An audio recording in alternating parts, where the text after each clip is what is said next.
ये जो आपने अभी लगातार कुछ सामान गिरने की आवाज सुनी, ये आवाज हर रोज दोपहर 3 बजे आती थी। दोपहर के 3 बजे नहीं कि दिल्ली में मनमोहन के ऑफिस केबिन में उठा पुठक शुरू। हमारा मनमोहन उर्फ मन्नू एक 25 साल का यंग, हैंडसम और हवस से भरा शरीफ लड़का था। अब आप सोच रहे होंगे कि हवस वाला इंसान शरीफ कैसे हो सकता है। सवाल तो सही है, पर इसका जवाब वक्त के साथ आप खुद जान जाएंगे। और इससे पहले कि आप एक और सवाल करें कि मैं कौन हूं, मैं खुद ही बता देता हूं कि मैं काम देवता हूं। नहीं जानते? आप इंग्लिश में मुझे वर्क लॉर्ड भी कह सकते हैं। हालांकि वो आपके वर्क में और मेरे वर्क में थोड़ा सा फर्क तो है। अभी ये आवाज सुनकर लग रहा होगा कि मन्नू काम से फ्रस्ट्रेटेड होकर सामान यहां वहां फेंक रहा है, पर नहीं, वो तो अपनी यंग, ब्यूटीफुल, हल्की, नाजुक, दुबली पतली, आराम से गोद में उठाए जाने लायक कुलीग अंकिता के साथ कुछ यूनिक आइटम ढूंढ रहा है। बाबू, क्यों मेहनत कर रहे हो आप? लेकिन कमाल है, जब तुम लेकर आए हो तो गया कहाँ? क्या फर्क पड़ता है? प्रोटेक्शन मिले या ना मिले, मुझ पर विश्वास है ना? हाँ, लेकिन जो इंसान आपको दुनिया से प्रोटेक्ट करने के लिए तैयार है, उसके साथ भी आपको प्रोटेक्शन चाहिए। अब अंकिता को कौन समझाए कि मनु तो प्रोटेक्शन हर दिन अपनी जेब में रखकर घूमता है कि क्या पता कब कहां जरूरत पड़ जाए। हालांकि अभी तक उसे ऐसी कोई लड़की मिली नहीं जहां से उसका कॉन्फिडेंस डगमगाया हो। मनु, तुम जब भी हाथ लगाते हो तो बहुत अच्छा लगता है। कहाँ हाथ लगाने से आपको ज्यादा अच्छा लगता है? हर जगह। अब अंकिता ने कह ही दिया तो मन्नू को तो मानना ही पड़ेगा। और ना भी कहती तो कौन सा मन्नू रुक जाता। वो तो बस इंतजार कर रहा था कि कब लड़की जरा वेट हो और वो अपने काम में ढंग से सेट हो। मन्नू ने अंकिता को लैपटॉप की तरह लैप पर उठाया और डेस्कटॉप की तरह टेबल पर रख दिया। इतना टाइट टॉप मत पहना करो। मन करता है आपकी कोमल गर्दन से होते हुए अपना हाथ टॉप के अंदर ले जाऊं। और ये बात तुम हाथ अंदर डालने के बाद कह रहे हो? नहीं, मैंने कहाँ डाला। वो तो आपके देखते ही हर चीज खुद ब खुद अंदर जाना चाहती है। जैसे कि ये मेरा दूसरा हाथ जो धीरे से आपके पैरों से होते हुए स्कर्ट के अंदर जा रहा है। दोनों पैरों को थोड़ा दूर करो और मेरे हाथ को उसकी मंजिल तक जाने दो। अब अंकिता अपने पैर दूर करे उससे पहले ही मन्नू की किस्मत और केबिन के डोर पर पियोन ने आकर नॉक कर दिया। सर, आपको बॉस बुला रहे हैं। हाँ, मैं आता हूँ। मिश्रा सर ने 3 नंबर की फाइल मंगवाई है सर। मनु, अब क्या करे? ये अंदर आ गया तो? आप क्यों चिंता करते हो? जिसकी किस्मत में अंदर जाना लिखा था वो नहीं जा पाया तो ये कैसे अंदर आ पाएगा? जब 2 सेक्सुअल पार्टनर्स अकेले कमरे में बंद हो और दरवाजे पर कोई आ जाए, इसमें एक समझदार इंसान क्या करता है? वही जो अंकिता ने किया। मनु को दरवाजे की तरफ बढ़ता देख पियोन की नजरों से बचने के लिए खुद को डेस्क के पीछे छिपा लिया। काका, आप क्यों परेशान होते हैं? मिश्रा जी को फाइल मैं खुद जाकर दूंगा। आपका लंच टाइम हो गया है, आप वो करिए ना। और हाँ, बॉस से भी जाकर मिलता हूँ। मनमोहन सर, एक आप ही हैं जो पूरे ऑफिस में इतना प्यारा बोलते हैं, वरना बाकी तो ऐसा लगता है साले चिड़ियाघर से छूटे हैं अभी। और वो बॉस तो खैर, मैं चलता हूँ। पियोन चला गया। शिवानी, बाहर आ जाओ। गए वो। शिवानी? ये शिवानी कौन है? शिवानी मतलब शिव की आनी। अरे मैं आपका शिव, आप मेरी आनी। मैं समझी नहीं, आनी क्या होता है? और तुम कब शिव बने? तुम तो मनमोहन हो ना? हाँ, वो तो हूँ, पर जब आपके साथ होता हूँ तो मैं बिल्कुल शिव जैसा हो जाता हूँ। शिव, आनी, शिवानी। आप शिवानी हो जाती हो। बहुत अच्छा मीनिंग होता है शिवानी का। मनु तुरंत अंकिता को बाहों में लेकर मैनिपुलेट करने लगा। अंकिता भी उसकी बातों में कन्विंस होने लगी। अभी आप जाओ, मैं आपको तसल्ली से इसका पूरा मतलब बताऊंगा विद सबटाइटल्स। सुनिए आपने मनु की बातें। मनु इतना होशियार तो है ही कि उसके मुंह से यूं ही किसी लड़की के सामने किसी और लड़की का नाम नहीं निकल सकता। लेकिन शिवानी कोई और नहीं बल्कि मनु की लाइफ की प्रायोरिटी गर्लफ्रेंड थी। खैर, मनु बॉस के केबिन पहुंचा। बॉस, आपने बुलाया? अरे मन्नू, आओ आओ, तुम्हारा इंतजार कर रहा था। माफ कीजिएगा सर, आपको इंतजार करवाया। वो मिश्रा सर की फाइल ढूंढने में काका की मदद कर रहा था। बस तुम्हारे इसी व्यवहार से इंप्रेस होकर मैं मैनेजमेंट से तुम्हें मैनेजर बनाने की रिक्वेस्ट करना चाहता हूँ, पर तुम हो कि मानते ही नहीं। खैर, मान जाओ तो यूं इधर उधर घूमना भटकना नहीं पड़ेगा। मस्त मेरी तरह ऑफिस में बैठो एसी चला के। मन्नू किस मुंह से कहता कि यूं भटक भटक कर ही तो उसने घाट घाट का पानी पिया है। अभी तो न जाने कितने घाट, मेरा मतलब शहर बाकी हैं जहां मन्नू को अपना अकाउंट खोलना है। एनीवेज, तुम्हारी नेक्स्ट ट्रिप शेड्यूल हो गई है? तो मैं ग्वालियर जा रहा हूँ। हाँ, कंफर्म तो है, पर तुम एज एन इन्वेस्टिगेटर अक्सर ग्वालियर जाने के लिए इतने उतावले क्यों रहते हो? बॉस, वहाँ के लोग काफी अच्छे और कोऑपरेटिव हैं। इस शहर की ट्रिप से हमारी कंपनी को काफी फायदा हुआ है। बात तो तुम्हारी सही है। फिर ये लो आज रात की टिकट और पहुंचो ग्वालियर। ग्वालियर का नाम सुनते ही मनु की आंखों में चमक और दिमाग में हवस आई। आए भी क्यों ना, वहाँ मनु की तानिया जो रहती है। पर मनु ग्वालियर जाके तानिया से मिलने की एक्साइटमेंट में ये तो भूल ही गया कि उसकी लिव इन गर्लफ्रेंड शिवानी रात के लिए एक स्पेशल प्लान बना चुकी थी। पर 9 बजे तो उसे ग्वालियर की ट्रेन पकड़नी थी। मनु शाम 7 बजे अपने घर पहुंचा। उसकी permanent roommate, live in partner उस पर जहां चढ़ने को तैयार, उसे एडवांस में ही अपना पति परमेश्वर मान चुकी शिवानी उसका वेट कर रही थी। शिवानी ने झट से दरवाजा खोला। इतनी जल्दी नहीं आना था। तुमसे कहा था ना 8 बजे आना। अभी बस 7 बजे हैं और मेरा रोमांटिक रूम डेकोरेशन अभी तक पूरा नहीं हुआ है। अरे, मैंने सोचा कि तुम्हें आकर सरप्राइज कर दूं और ये भी देख लूंगा कि तुम रूम डेकोरेट करते हुए कैसी लगती हो। हाँ, तुम सच में दुनिया के बेस्ट पार्टनर हो। अच्छा, मुझे भूख लगी है, तो पहले खाना खाऊं या तुम्हें? दोनों अभी नहीं, पहले रूम तैयार करना बाकी है। कैंडल लाइट डिनर के लिए कैंडल भी लाना है, उसके बाद डिनर और फिर डिजर्ट में मैं। अरे बेबी, इसमें तो बहुत देर लग जाएगी, इतना टाइम नहीं है। क्यों, कहीं जाना है? नहीं नहीं, इस वक्त आपके अलावा कहाँ जा सकता हूँ।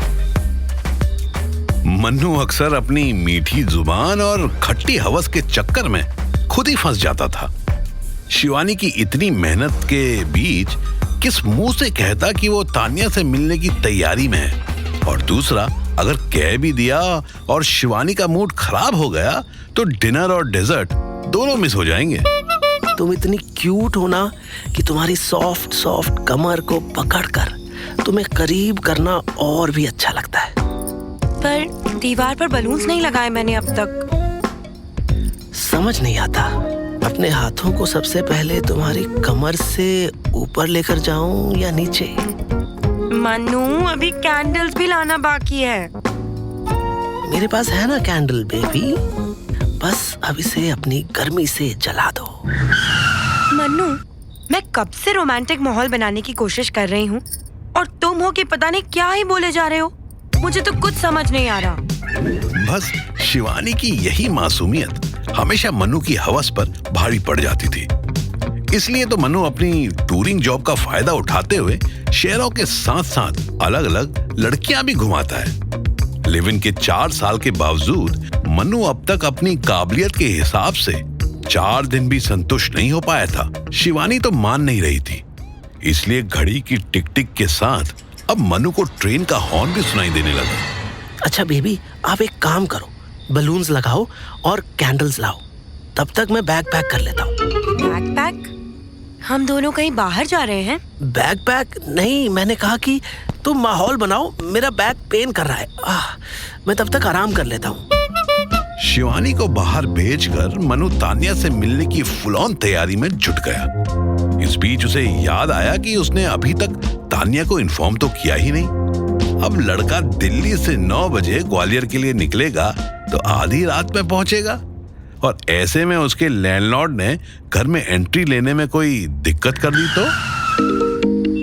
कौन मर रहा है इतनी रात में? बेबी, मैं मन्नू। अरे मनु जी, आप? सॉरी, मैं YouTube वीडियो देख रही थी इसलिए। कोई बात नहीं, कम से कम मुझे ये तो पता चला कि मैं आपके लिए दुनिया से कितना अलग हूँ। मेरा नाम सुनते ही कैसे टोन बदल गई आपकी। अच्छा सुनिए, रात को YouTube के लिए नहीं, हमारी प्यार मोहब्बत के लिए रिजर्व रखिए। अरे इतनी दूर से वो चैटिंग वाला प्यार मुझसे नहीं होता। आप इतनी दूर क्यों रहते हो? सिर्फ कुछ घंटों की दूरी है ये। 9 बजे मेरी ग्वालियर की ट्रेन है। क्या बात है! इसका मतलब आज भी लैंडलॉर्ड को शहर में बढ़ते क्राइम की नई कहानी सुननी पड़ेगी, ताकि वो अपने कमरे से बाहर ही ना निकले। तान्या का लैंडलॉर्ड वहां डरपोक आदमी था। तान्या उसे शहर में हो रहे क्राइम के बारे में बताकर ऐसे डराती थी कि वो बेचारा रात अपना फ्लोर बंद करके चुपचाप सो जाता था। दोनों ने प्लान तो अच्छा बना लिया था, लेकिन इस पर पानी फिरने के लिए शिवानी कैंडल्स लेकर घर वापस आ गई, और उसने आते ही मनु को हाथ में टिकट पकड़े कॉल पर मुस्कुराते हुए बात करते देख लिया। मन्नू, किससे बात कर रहे थे? और ये हाथ में क्या है? बॉस का कॉल था बेबी। ये तो कुछ नहीं, फालतू कागज है। तो लाओ, मैं डस्टबिन में फेंक दूं। अरे ये तो ग्वालियर की ट्रेन टिकट है, वो भी 9 बजे की। जा रहे हो? तुम्हें पता था ना कि मैंने कितना कुछ प्लान किया है, फिर भी तुमने ग्वालियर जाने का प्लान बनाया। नहीं बेबी, मेरा कोई प्लान नहीं है कहीं जाने का। हम दोनों रात भर यहाँ वही करेंगे जो तुम चाहोगी, बलून्स के साथ कैंडल लाइट डिनर। नहीं, तुम जा रहे हो। मैंने हमारे लिए इतना कुछ सोचा और तुम जा रहे हो। नहीं बेबी, मैं कहीं नहीं जा रहा। मुझे तो पता भी नहीं था कि ये टिकट मेरे बैग में है। वो तो अभी बॉस ने कॉल करके बताया। मैंने ऑफिस में ये टिकट साफ लेने से मना कर दिया था। उन्होंने बहुत कोशिश की, लेकिन मैंने कहा कि मैं आज की रात अपनी शिवानी के साथ बिताऊंगा। लेकिन बॉस तो बॉस है ना, उनके और मेरे लाखों के फायदे की बात है, इसलिए उन्होंने बिना बताए बैग में रख दिया। इस टिकट को देखकर तुम रोई हो ना? लाओ, इसे फाड़ ही देता हूं मैं। अरे ये मनु ने क्या किया? जोश जोश में टिकट ही फाड़ दिया। और उधर तान्या ने अब तक अपने लैंडलॉर्ड के कान में जाने कितने लोगों की लाश बिछा दी होगी। अब अगर मनु तान्या की नींद उड़ाकर ग्वालियर नहीं पहुंचा तो तान्या उसे ऐसी खरी खोटी सुनाएगी कि वो सह नहीं पाएगा। लेकिन फिलहाल मनु ने शिवानी को गले लगा लिया और म्यूट की हुई कॉल डिस्कनेक्ट कर दी। 8 शाम के 7:30 बजे मनु अपने घर में शिवानी के साथ ऐसे गले लगा हुआ था जैसे बरसों बाद मिला हो। शिवानी को अपने मनु की टिकट फाड़ने वाली हरकत पर प्यार भी आ रहा था और चिंता भी होने लगी थी। जान, एक बात बताओ, तुमने ऐसे टिकट फाड़ दिया, तुम्हारा बॉस तुम्हें डांटेगा तो नहीं? क्या पता, हो सकता है जॉब से निकाल दे, but I don't care. Oh no, नहीं नहीं, ऐसा नहीं होना चाहिए। मेरी वजह से तुम्हारी जॉब। आपकी खुशी के लिए एक जॉब क्या, मैं पूरी दुनिया छोड़ दूं? ओह बेबी, ऐसा मत कहो ना। मेरी खुशी तो तुम्हारी खुशी में है। तुम दुनिया क्यों छोड़ोगे? पूरी दुनिया जीत लो तुम। शिवानी फिर मनु के गले लग गई। आई लव यू जान। मनु ने गले लगे लगे ही अपनी घड़ी देख ली। लव यू टू जान। शिवानी उससे अलग हुई और तुरंत लैपटॉप खोलकर बैठ गई। मनु कैंडल्स जलाने लगा और घर से खिसकने का कोई आइडिया सोचने लगा। अचानक शिवानी चिल्लाई, यस, मिल गई। कौन? अरे कौन नहीं, पूछो क्या। ग्वालियर की टिकट मिल गई। एक तो तुम्हारा बॉस भी ना ऑनलाइन के जमाने में ऑफलाइन टिकट भेजी थी बेवकूफ ने।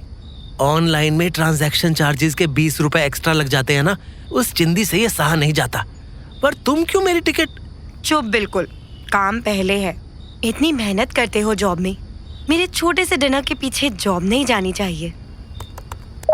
देखो मैसेज आया होगा, मैंने 9 बजे वाली ट्रेन में ही तत्काल टिकट करा दी है। चलो चलो जल्दी रेडी हो, मैं भी तुम्हें छोड़ने चलूंगी।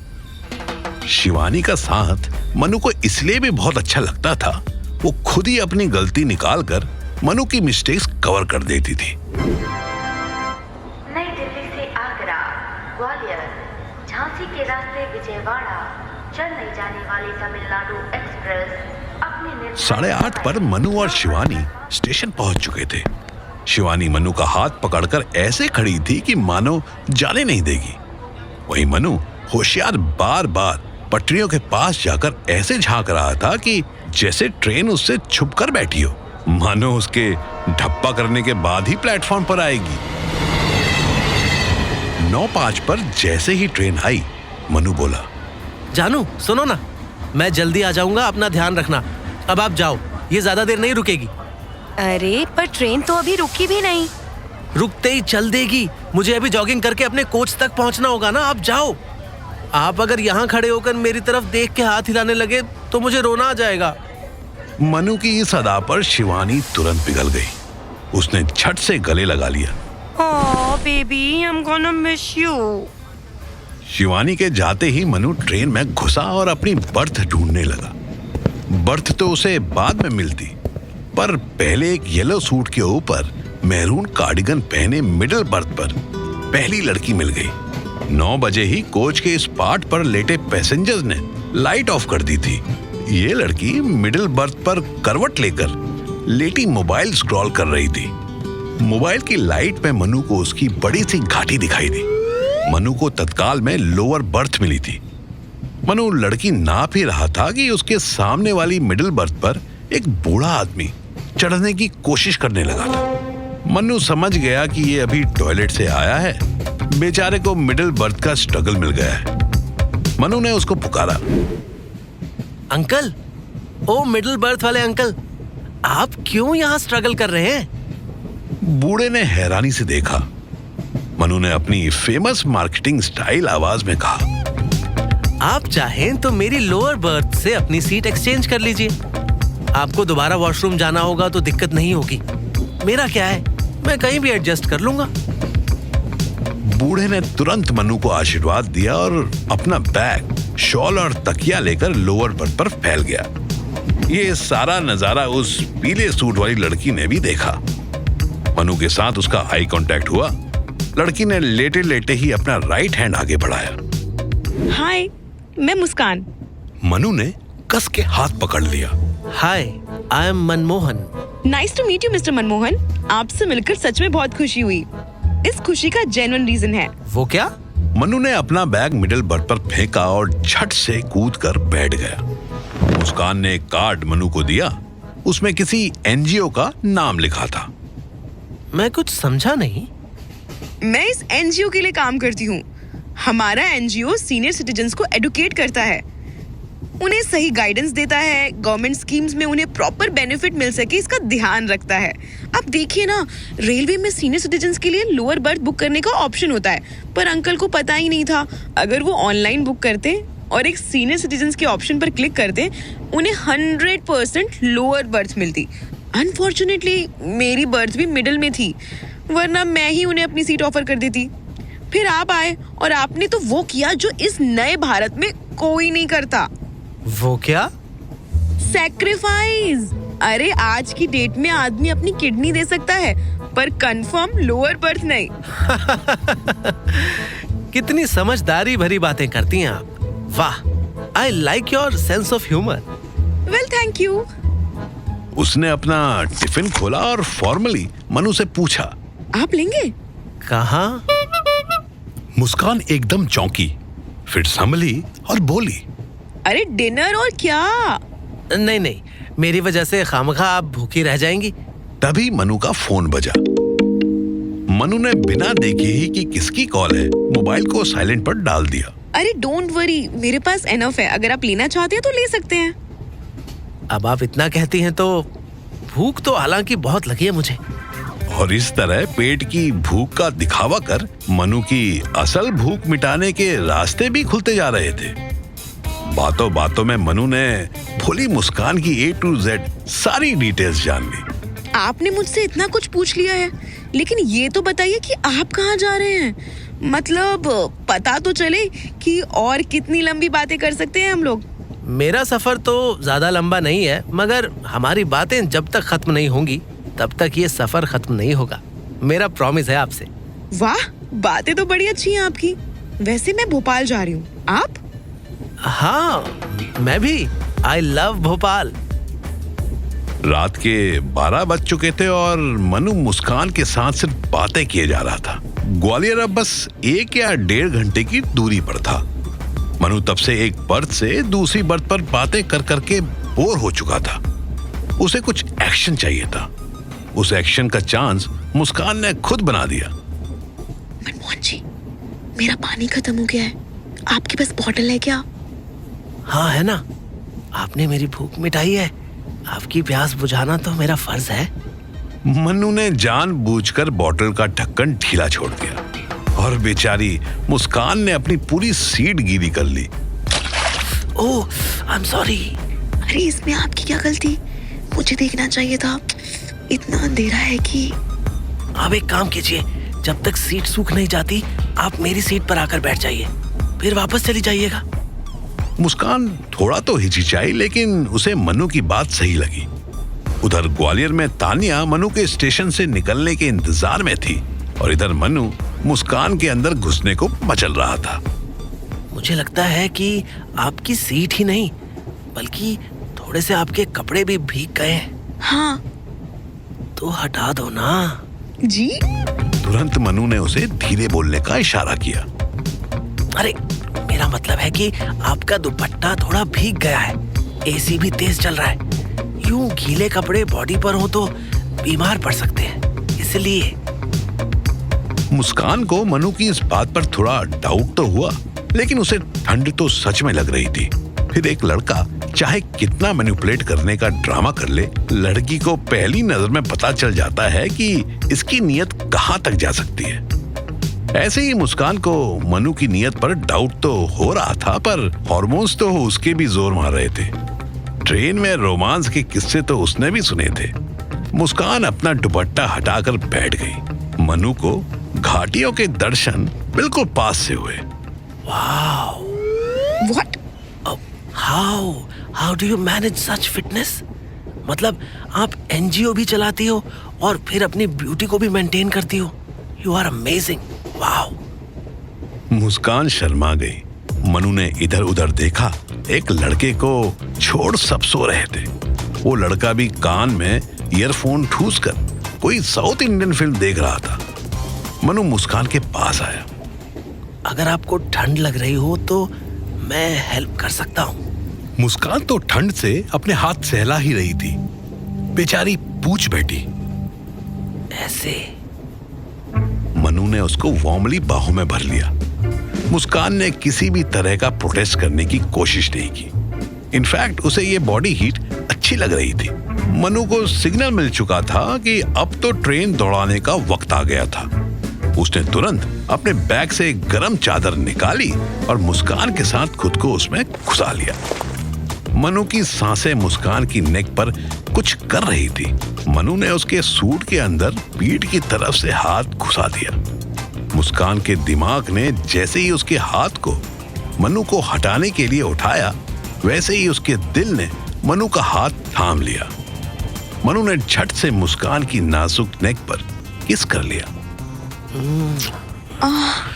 और करो। अब तो मनु को ऑर्डर मिल गया था। मनु शुरू हो गया।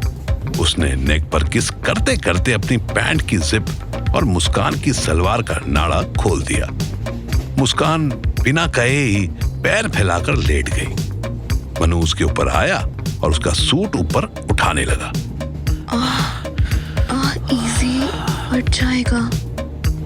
मनु ने इजीली सूट ऊपर किया और जिन घाटियों को देखकर इतनी देर से उसका मन मचल रहा था, उनके पहाड़ों को अपने हाथ से सहलाने लगा। मुस्कान की सीट तो शायद सूख गई थी, पर अब मुस्कान सूखी नहीं रही। मनु ने लिमिटेड स्पेस में ही अनलिमिटेड एंजॉयमेंट लेना शुरू कर दिया। मनु जगह और मौके के हिसाब से स्पीड पर कंट्रोल रखे हुए था, पर मुस्कान की डिजायर शायद सुपर हॉर्स पावर की थी। Heart please. मनु ने गियर चेंज किया ही था कि मुस्कान का गेम ओवर हो गया। मुस्कान के ठीक 1 मिनट बाद मनु ने भी सेटिस्फेक्शन हासिल किया और उसी के ऊपर निढाल होकर सो गया। मनु उठो, अपना स्टेशन आ गया है, ट्रेन चल देगी, जल्दी चलो। ग्वालियर आ गया। ग्वालियर? अरे 7 बज रहे हैं, भोपाल आ गया है। मनु हड़बड़ा कर उठा। उसने मोबाइल देखा, टोटल 30 मिस कॉल थी, जिनमें से 18 तानिया की थी और 11 शिवानी की। एक कॉल उसके गरीब बॉस ने भी की थी। ओह नो, ओह शिट, अब क्या होगा? उसने देखा मुस्कान रेडी होकर ट्रेन से उतरने की तैयारी में थी। उसने अपनी हालत मोबाइल के फ्रंट कैमरा में देखी। उसके बाल बिखरे हुए थे, मुंह उतरा हुआ था, थकावट उस पर हावी थी और उसकी आधी पैंट उतरी हुई थी। 8.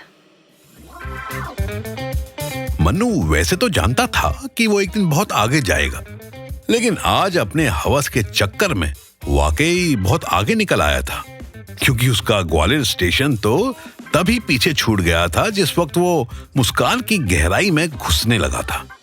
फिलहाल मनु तानिया के गुस्से को सोचते हुए अपना सर पकड़कर बैठना चाह रहा था, लेकिन उसके पास अब इसके लिए भी टाइम नहीं था। उसने फटाफट ठीक से अपनी पैंट पहनी और सामान लेकर ट्रेन से उतरा। अरे अब यहाँ से कहाँ जाओगे? मैं छोड़ देती हूँ, इस बहाने आपका स्टे देख लूंगी और आना जाना भी बना रहेगा। नहीं, वो मैं एक कजन दीदी के घर जाऊंगा, तो वहां तो मिलना पॉसिबल नहीं है, पर मैं आपसे मिलूंगा ना बहुत जल्द। मुस्कान मनु के गले लगी और मनु को बाहों में भर के गहरी सांस ली। मुस्कान तो गले मिल रही थी, पर मनु को ऐसा लगने लगा था कि ये गले बढ़ रही थी। लगता है आपको हमारा मिलना कोई खास अच्छा नहीं लगा। नहीं, ऐसा नहीं है। ये क्यों कहा? आप बिना अपना नंबर दिए जा रहे हैं। खत लिखने के लिए आपका एड्रेस भी तो नहीं है मेरे पास। वैसे तो मनु इन सब बातों में कभी नहीं चूकता, लेकिन उसके दिमाग में इस वक्त जबरदस्त हलचल चल रही थी। और चले भी क्यों ना। एक तरफ शिवानी, जो अब तक एक माँ की तरह सोच बैठी होगी कि पक्का मनु किडनैप हो गया है, जो वो फोन नहीं उठा रहा, और दूसरी तरफ तान्या है, जो बेसब्री से उसका इंतजार कर रही थी। क्या सोच रहे हो? कोई बात नहीं, अगर आपको नंबर देने में शर्म आ रही है तो। अरे नहीं, वो मैं बस काफी साल बाद आया हूँ ना, तो दीदी का एड्रेस याद कर रहा था। मोबाइल दीजिए आप, मैं टाइप कर देता हूँ। मनु ने नंबर दिया और मुस्कान के जाने का इंतजार करने लगा। दोनों रोमांटिक स्माइल देते हुए अपने अपने रास्ते चल दिए। उसके जाते ही मनु ने अपनी जेब से फोन निकाला ही था कि उसकी शिवानी का कॉल आया। हेलो शिवानी। मनु, कहाँ हो तुम? ठीक हो या नहीं? कितने कॉल किए तुम्हें, फोन क्यों नहीं उठाते हो? तुम ठीक से ग्वालियर पहुंच गए ना? हाँ बेबी, मैं ग्वालियर में ही हूँ, ठीक से पहुँच गया। वो फोन का डिस्प्ले सही काम नहीं कर रहा था, इसलिए तुम्हें कॉल नहीं लगा पाया। अभी कहाँ हो? दोस्त के घर पर, बस नहाने ही जा रहा हूँ, फिर सीधे क्लाइंट के पास। इतनी सुबह? कितने मेहनती हो बाबू आप। अच्छा चलो, ओके बाय, फ्री होकर कॉल करना। Love you. Love you too baby. Shivani को बातों में फंसाना तो मनु के बाएं हाथ का खेल है, लेकिन असल प्रॉब्लम तो बॉस और तान्या अभी बाकी थे। तभी मनु ने ट्रेन की अनाउंसमेंट सुनी। Train number 12647 from Coimbatore Junction to Nizamuddin via Nagpur, Bhopal and Agra is arriving on platform number 5 by 3 hours and 40 minute delay. Sorry for the inconvenience. Thank you so much train देवता, आज तो बचा लिया आपने। मनु अपना bag उठाकर train में घुस गया और बैठने के लिए जगह देखने लगा। खाली सीट उसे दिखी। मनु आंखें बंद करके वहां चैन से 2 मिनट ही बैठा था कि उसे अपने कंधे पर एक भारी सा हाथ महसूस हुआ। मनु ने अपनी आंखें खोली और उसे 2 बड़े पहाड़ियों के दर्शन हुए। डबल डोर फ्रिज से भी बड़ी एक आंटी उसके सामने खड़ी थी। ये मेरी सीट है। जी बिल्कुल आपकी ही है। मैं बस ग्वालियर पहुंच जाऊं, फिर आप इसे घर ले जाना। क्या मतलब? मतलब कि मुझे बस ग्वालियर तक जाना है, मुझे यहीं बैठने दो प्लीज। अच्छा ठीक है, पर थोड़ा साइड होकर बैठो बस। हमारी कंफर्म टिकट है। बैठने के बाद आंटी ने तसल्ली से मनु को ऊपर से नीचे और नीचे से ऊपर तक देखा। उनकी निगाहें मनु के हीरो वाले चेहरे पर गई और मनु की नजरें तो बस वो पहला नजारा याद कर रही थी। आपकी सीट वेटिंग में है क्या? जी मैं बहुत इमरजेंसी में ग्वालियर जा रहा हूँ, जो पहली ट्रेन दिखी बैठ गया, टिकट लेने का टाइम ही नहीं मिला। बस मनु का इतना कहना था और रेलवे का यमराज हाजिर हो गया। 40-45 साल का, बड़ी बड़ी मूंछों वाला, शक्ल से एक खड़ूस दिखता एक टीटी वहां आ पहुंचा। ये सीट नंबर 71 किसकी है? मेरी है। टिकट? और यहाँ आंटी ने बड़े कॉन्फिडेंस के साथ बोला, स्टाफ है। कौन सा स्टाफ? आंटी ने अपना एक आईडी कार्ड दिखाया, जिसे झांककर मनु ने भी देख लिया। आंटी खुद रेलवे में ही जॉब करती थी। इससे पहले टीटी मनु से टिकट मांगता आंटी बोल पड़ी, फैमिली है। अच्छा, बेटे हैं?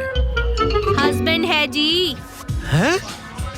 आंटी ने मनु की तरफ देखकर आंख मारी और मनु ने हाँ में गर्दन हिलाई। हाँ लव मैरिज है जी। और आंटी ने लव का प्रूफ देते हुए मनु की थाइस पर हाथ रख दिया।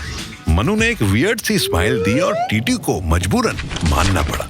टीटी गर्दन हिलाता आगे चला गया। Thank you aunty. किसी भी औरत से बात करते समय उसे आंटी बोलना एक ऐसा रॉन्ग पासवर्ड होता है जिसको तुरंत नहीं चेंज किया जाए तो लेने के देने पड़ सकते हैं। आंटी चिल्ला पड़ी, टीटी। आप वैसे काफी खूबसूरत हैं। मनु को समझ आ गया था, काम वासना के आगे वो कभी जीत ही नहीं सकता, फिर चाहे ये उसकी हो या सामने वाले की। खूबसूरत शब्द सुनते ही आंटी शर्माई। वैसे मैं भी ग्वालियर ही जा रही हूँ। मन्नू के दिमाग में इस वक्त सिर्फ ये चल रहा था कि तान्या को क्या बहाने दे। उसकी तो डायरेक्ट कॉल करने की भी हिम्मत नहीं हो रही थी और इधर आंटी वन वे कन्वर्सेशन में बिलीव करती जान पड़ती थी। मेरा नाम अंजू है, पर आप मुझे अंज कह सकते हैं। पर आपका नाम तो ऑलरेडी छोटा है। प्यार से और छोटा हो जाए तो क्या बुरा है। खैर, आपका भी छोटा है क्या? नहीं बिल्कुल भी नहीं, हाथ भर लंबा है। नाम की बात कर रही हूँ मैं। मनमोहन नाम है मेरा, मनमोहन भटनागर। बताइए, छोटा है या बड़ा?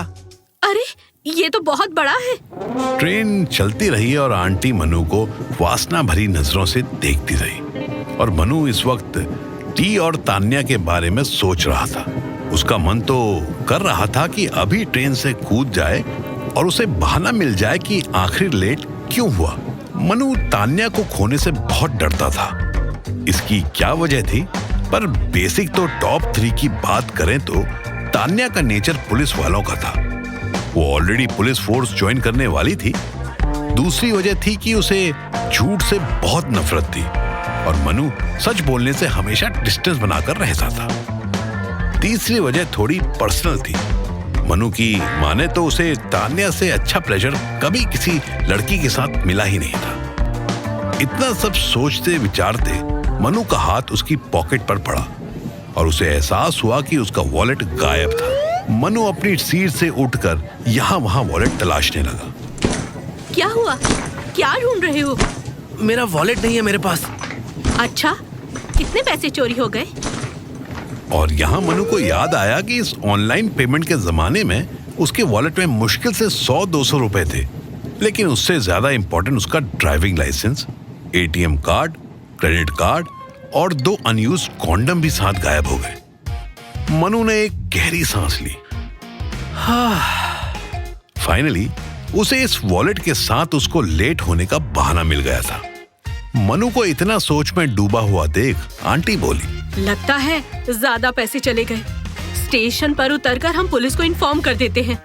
नहीं, कोई बात नहीं, अब थोड़े से पैसों के पीछे क्यों पुलिस कचहरी करना। मनु की ऐसी बातें सुनकर आंटी एक बार फिर मनु पर फिदा हो गई।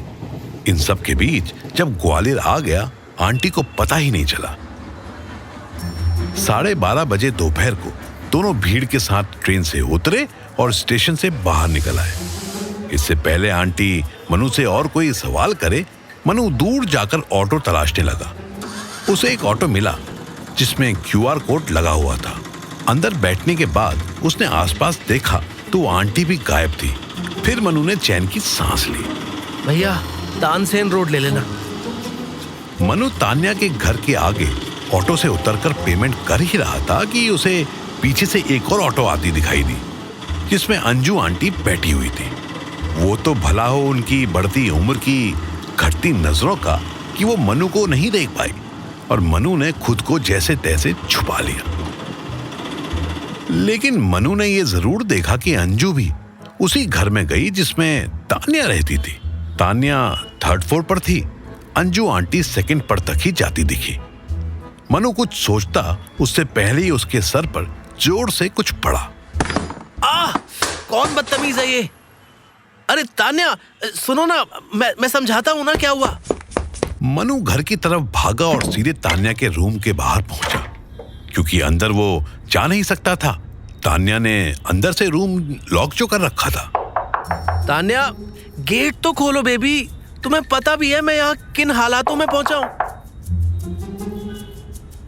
बेबी मेरी बात तो सुनो। अच्छा एक बार दरवाजा खोल दो, मेरी बात पर यकीन ना हो तो भले ही फिर कभी घर में मत आने देना। बाहर ही खड़े होकर बोलो। शिवानी तो ठीक थी, लेकिन तान्या अगर गुस्से में है तो उसकी अपनी बातों में लेना इतना आसान नहीं था। बेबी हुआ क्या कि मैं दिल्ली से ग्वालियर के लिए बैठा ही था कि एक बूढ़ी आंटी को कुछ लोग अकेला देखकर परेशान कर रहे थे। उनसे उनकी जमा पूंजी तक छीनने की कोशिश कर रहे थे। बेबी उस कोच में उस वक्त और कोई नहीं था। मैं उनकी मदद करने पहुंचा तो मेरा पर्स भी उन लोगों ने छीन लिया। मनु बोले जा रहा था, लेकिन तान्या कोई रिस्पॉन्स नहीं कर रही थी। वो आंटी इतना डर गई थी ना कि उन्हें अकेले छोड़ ग्वालियर उतरने का मन ही नहीं किया और मैं भोपाल तक उन्हें छोड़ने गया, उनके घर तक। और फिर जैसे ही पहली ट्रेन मिली सीधा अपनी तान्या के पास। तान्या कुछ बोले उससे पहले ही फिर एक हाथ मनु के कंधे पर आया।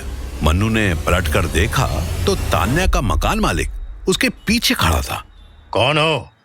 यहाँ शायद पहले भी देखा है मैंने तुमको। जी मैं तान्या का दोस्त हूँ। पर इस घर में ऐसे फीमेल के रूम में लड़कों का आना अलाउड नहीं है।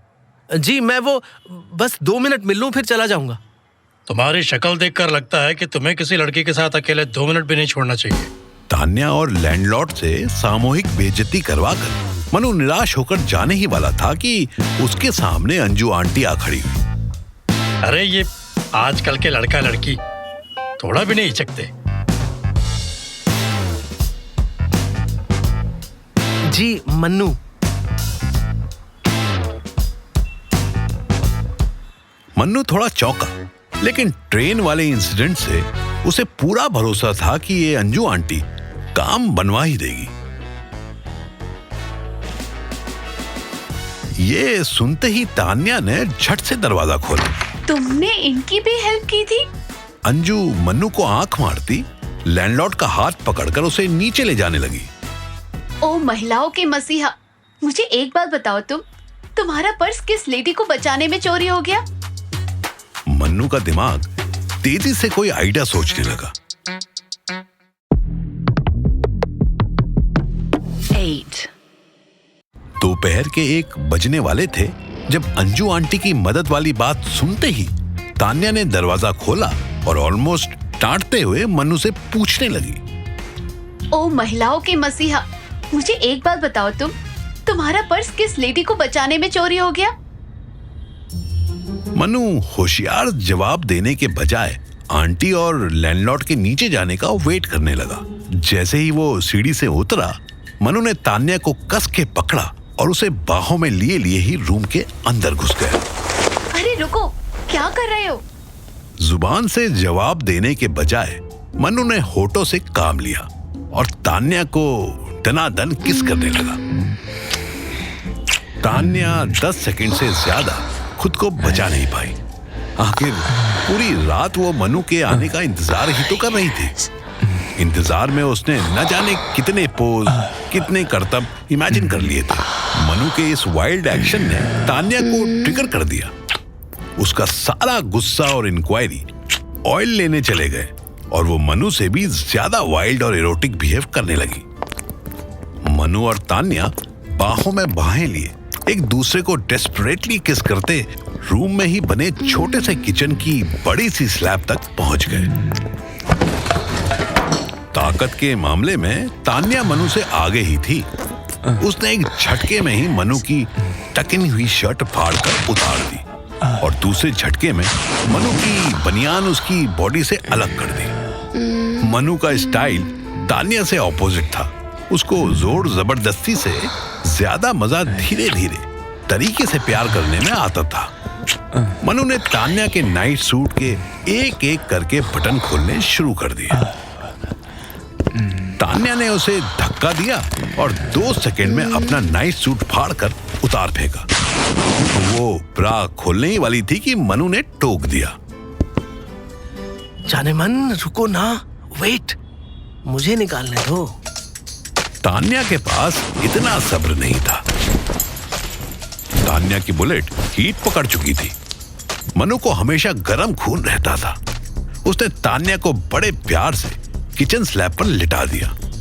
तान्या के हाथ कहीं से कहीं पहुंचने लगे कि तभी तान्या को मनु की पैंट में से वाइब्रेशन फील होने लगी। तुम्हारा वाइब्रेट हो रहा है क्या? हो सकता है जाने मन, इतनी खुशी बर्दाश्त नहीं हो रही होगी उसे, इसीलिए कांपने लग गया। मनु ने फोन निकाला। स्क्रीन पर बॉस लिखा था। मन ही मन अपने गंजे बॉस को 100 गालियां देने के बाद फोन उठाकर मनु बोला, हेलो बॉस, मैं थोड़ी देर में करता हूँ आपको। उसकी कोई जरूरत नहीं है। तुम ये बताओ कि अभी हो कहाँ? फर्स्ट पार्टी के पास ही हूँ बॉस। इम्पॉसिबल। फर्स्ट पार्टी का तो अभी कॉल आया था कि तुम उसके पास पहुंचे ही नहीं। 1 बज रहा है मन्नू, कहाँ हो सुबह से? वो जो आपको कॉल कर रहा है वो असली पार्टी है ही नहीं बॉस। असली पार्टी तो कोई और ही है, मैं उसके साथ हूँ। क्या मतलब? मतलब बताने के लिए तो मैंने बोला था आपको कि मैं थोड़ी देर में कॉल करता हूँ। मैं पार्टी को कन्विंस कर रहा हूँ कि वो क्लेम ले ही नहीं, विथड्रॉ कर दे। How is that even possible? अभी मुझे कॉल पर तो वो... मनु की पैंट घुटनों के नीचे तक उतर चुकी थी। बनियान उसकी फटी हुई थी। अंडरवेयर भी आधा ही प्रोटेक्शन दे रहा था कि वो तान्या के पास से हटा और थोड़ा डिस्टेंस बनाकर बोला, अरे मेरी बात समझो, जिससे आपकी बात हुई वो असल पार्टी नहीं है। रियल पार्टी उसकी वाइफ है। मैं उसी को कन्विंस कर रहा हूँ। तुमने उसकी वाइफ को? I mean, वाकई? सच में? और क्या, झूठ में? आप भी ना। लो आप बात करो। मनु तान्या की तरफ घूमा और उसे आंख मारी। फिर कॉल पर सुनाने के लिए जोर से बोला, तान्या मैम, मेरे बॉस ये वही हैं जिनकी मैं तारीफ कर रहा था। मनु ने फोन स्पीकर पर कर दिया। यस मिस्टर बॉस, आपके रिप्रेजेंटेटिव का वे ऑफ टॉकिंग बहुत इम्प्रेसिव है। इससे पहले कि बॉस कोई जवाब देता, मनु ने कॉल स्पीकर से हटाया और तुरंत कान में लगा लिया। बॉस, आप काम की टेंशन तो लिया ही मत करो। मैं काम नहीं भी करता हूँ तो भी काम पर ही होता हूँ। हैं? I mean, जब काम पर नहीं भी होता हूँ तब भी काम ही कर रहा होता हूँ। This company is my family. You are my elder sir. Oh great great. मुझे तुम पर कभी डाउट हो सकता है क्या? No never. अच्छा तुम मीटिंग पूरी कर लो, मुझे शाम को अपडेट कर देना। मनु ने फोन काट दिया। उसे मीटिंग नहीं, मीटिंग पूरी करनी थी। वो जैसे ही तान्या के पास आया, तान्या ने उसे रोक दिया। यार मूड ऑफ हो गया। रोमांस के टाइम पे कॉल वॉल मत लिया करो। मनु ने तुरंत फोन साइलेंट किया। आज लास्ट था जाने मन, अब कभी नहीं। आओ ना। नहीं ना, मूड चला गया। ओके, अभी वापस बुलाते हैं उसे। अब मुझे 50 सेकंड्स दो, हिलना नहीं। अगर इतनी देर में मूड चेंज नहीं हुआ तो मैं यही बिना बटन की शर्ट और फटी हुई गंजी पहनकर वापस चला जाऊंगा। ये फटी हुई गंजी दिखाते हुए जाओगे? उसकी नौबत ही नहीं आएगी। मनु ने तान्या को किचन स्लैब से उठाया। देखते हैं मिस्टर मनु, तुम कितने बड़े 30 मार खाओ। जाओ, तुम्हें 10 सेकंड एक्स्ट्रा दिए। 1 मिनट में अपना कमाल नहीं दिखा पाए तो। मनु ने तान्या को बेड पर लिटाया, उसके पैजामे में हाथ डालकर थाइस पर उंगलियों का जादू चलाने लगा। इससे पहले कि वो थाइस टच करने से रोकती, मनु ने तान्या की ऑरेंज स्लाइसेस पर टंग वर्क स्टार्ट कर दिया। तान्या तड़प उठी। अभी 20 सेकंड ही हुए थे। मनु ने हाथ थाइस से निकालकर ब्रा में डिपॉजिट कर दिए। तान्या की एथलेटिक बॉडी की टाइटनेस ही तो मनु को सबसे ज्यादा पसंद थी। 30वें सेकंड पर आते आते तान्या मदहोश होने लगी। उसकी सांसें तेज और पेशेंस खत्म हो गया। यस, तुम्हारा टच मनु, तुम ऑसम। मनु का मजबूत हाथ तान्या के मुंह की रेंज में जैसे ही आया, तान्या ने काट लिया। क्या करती हो? तान्या ने अपनी बॉडी से लास्ट 2 कपड़े भी हटा दिए। अब सिर्फ उसके हाथ में घड़ी थी। वो घड़ी जो बस 60 सेकंड पूरे ही करने वाली थी कि तान्या ने मनु को जबरदस्ती बेड पर अपने नीचे लिटाया और खुद उसके ऊपर आ गई। ये दोनों अपनी कुश्ती में इतने बिजी थे कि इन्हें पता ही नहीं चला कि मनु के मोबाइल की स्क्रीन बार बार जल बुझ रही थी। एक अननोन नंबर से कॉल आ रही थी। मनु जिस टाइम भोपाल से ग्वालियर की ट्रेन देखते ही खुशी से फूला नहीं समा रहा था, उसी टाइम एक आदमी चुपचाप से मनु की पॉकेट मार रहा था। मनु का पर्स पैंट से कुछ बाहर निकल आया था। बाकी बची मेहनत उस बेचारे पॉकेट मार को करनी पड़ी थी। पर 20 सेकंड से भी कम टाइम में मनु का पर्स उस अननोन पॉकेट मार के हाथ में था। पॉकेट मार को पूरा पर्स टटोलने के बाद सिर्फ 180 रुपए मिले थे। उसी टाइम हरिद्वार से मुंबई जाने वाली ट्रेन प्लेटफॉर्म नंबर 4 पर लगी थी। पैसे निकाल लेने के बाद पर्स पॉकेट मार के लिए फालतू वजन था। उसने उसी मुंबई वाली ट्रेन के AC 2 टेयर के एक कोच में पर्स फेंक दिया और इधर उधर खिसक गया। ये पर्स एक 12 साल के बच्चे की नजर में आ गया। जैसे ही ट्रेन चली, पर्स भी भोपाल से आगे के सफर के लिए चल पड़ा। उस बच्चे ने ये पर्स ट्रेन के अंदर बैठे अपने मम्मी पापा को दिखाया। मम्मी पापा ने अनजाने आइटम मत उठाया कर कह के पर्स फेंक दिया। पर उस बच्चे की बोर होती टीनेजर बहन आसिफा के लिए पर्स के अंदर क्या क्या है, ये जानने की क्यूरियोसिटी पैदा हो गई। आसिफा ने वॉशरूम जाकर पर्स को टटोला तो उसे मनमोहन की पूरी कुंडली मिल गई। उसने पहली बार आधार कार्ड में किसी की इतनी खूबसूरत फोटो देखी थी। बेचारे का क्रेडिट कार्ड, आई कार्ड सब तो इसमें है। कितना परेशान हो रहा होगा वो। पर इसमें एड्रेस तो दिल्ली का है और हम तो बम्बई जा रहे हैं। अरे हाँ, विजिटिंग कार्ड भी तो है, कॉल कर लेते हैं। बेचारी आसिफा क्या जानती थी कि मन्नू कितना परेशान था। मन्नू की परेशानी तो आहों करहाओं में निकल रही थी। आसिफा ने 3 बार कॉल मिलाए, पर जब फोन ना उठाया तो पर्स अपने बुरके में छुपाकर वापस आई और सबके साथ बैठ गई। मनु और तान्या हाफते हाफते पीक पर जैसे ही पहुंचे, वैसे ही निढाल होकर गिर पड़े। पूरी रात ट्रैवल करके आए हो, फिर भी इतनी एनर्जी? क्या खाते हो? खाने का नाम सुनते ही मनु को बहुत तेज भूख लगने लगी। क्या खाते हो नहीं, पूछो क्या खाओगे? मुझे भूख लग रही है बहुत जोर से, कुछ खिलाओ ना। तान्या ने फ्रिज की तरफ इशारा किया और खुद को एक चादर से ढक लिया। फ्रिज में कुछ पड़ा होगा। रात तुम्हारे लिए खीर बनाई थी, तुम आए नहीं तो गुस्से में मैं खा गई। देख लो क्या है फ्रिज में, खा लो, मैं थोड़ी देर रेस्ट कर लूं। तान्या ने तुरंत सर तक चादर ओढ़ी और करवट बदलकर सो गई। मनु नजर भर के उसे देखने लगा। कमीनी साली, अपना काम हुआ और सो गई। कुछ बोले क्या? यू आर ऑसम ये बोला। लव यू जाने मन। Love you too. अब प्लीज थोड़ी देर चुप हो जाओ और मुझे रेस्ट करने दो। मनु उठा और रेडी होने लगा। दोपहर 3 बजे मनु एक 3 स्टार रेस्टोरेंट में बैठकर मस्त लंच कर रहा था।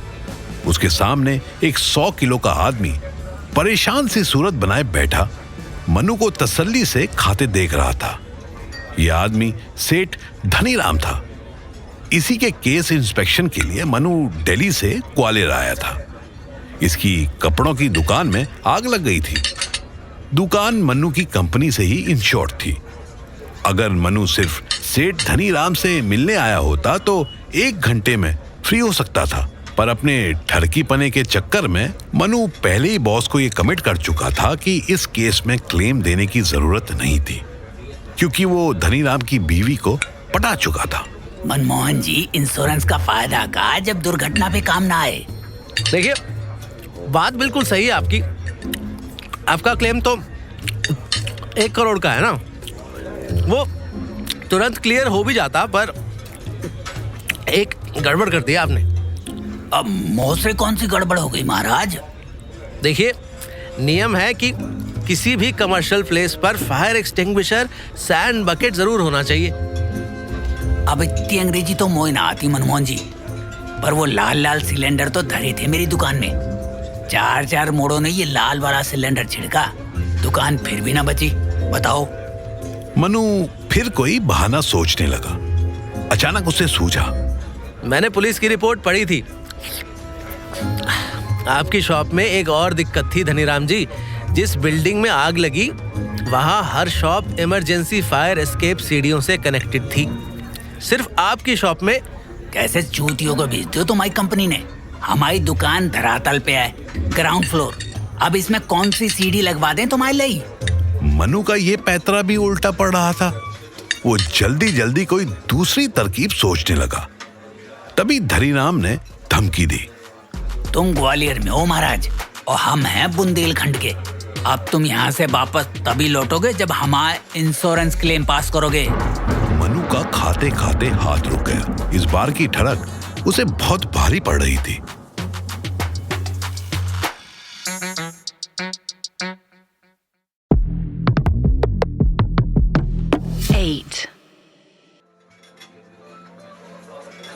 दोपहर के 3 बजे मनु एक 3 स्टार रेस्टोरेंट में बैठा सेठ धनीराम की कृपा से मस्त खाना खाते खाते इंश्योरेंस क्लेम की बात कर रहा था।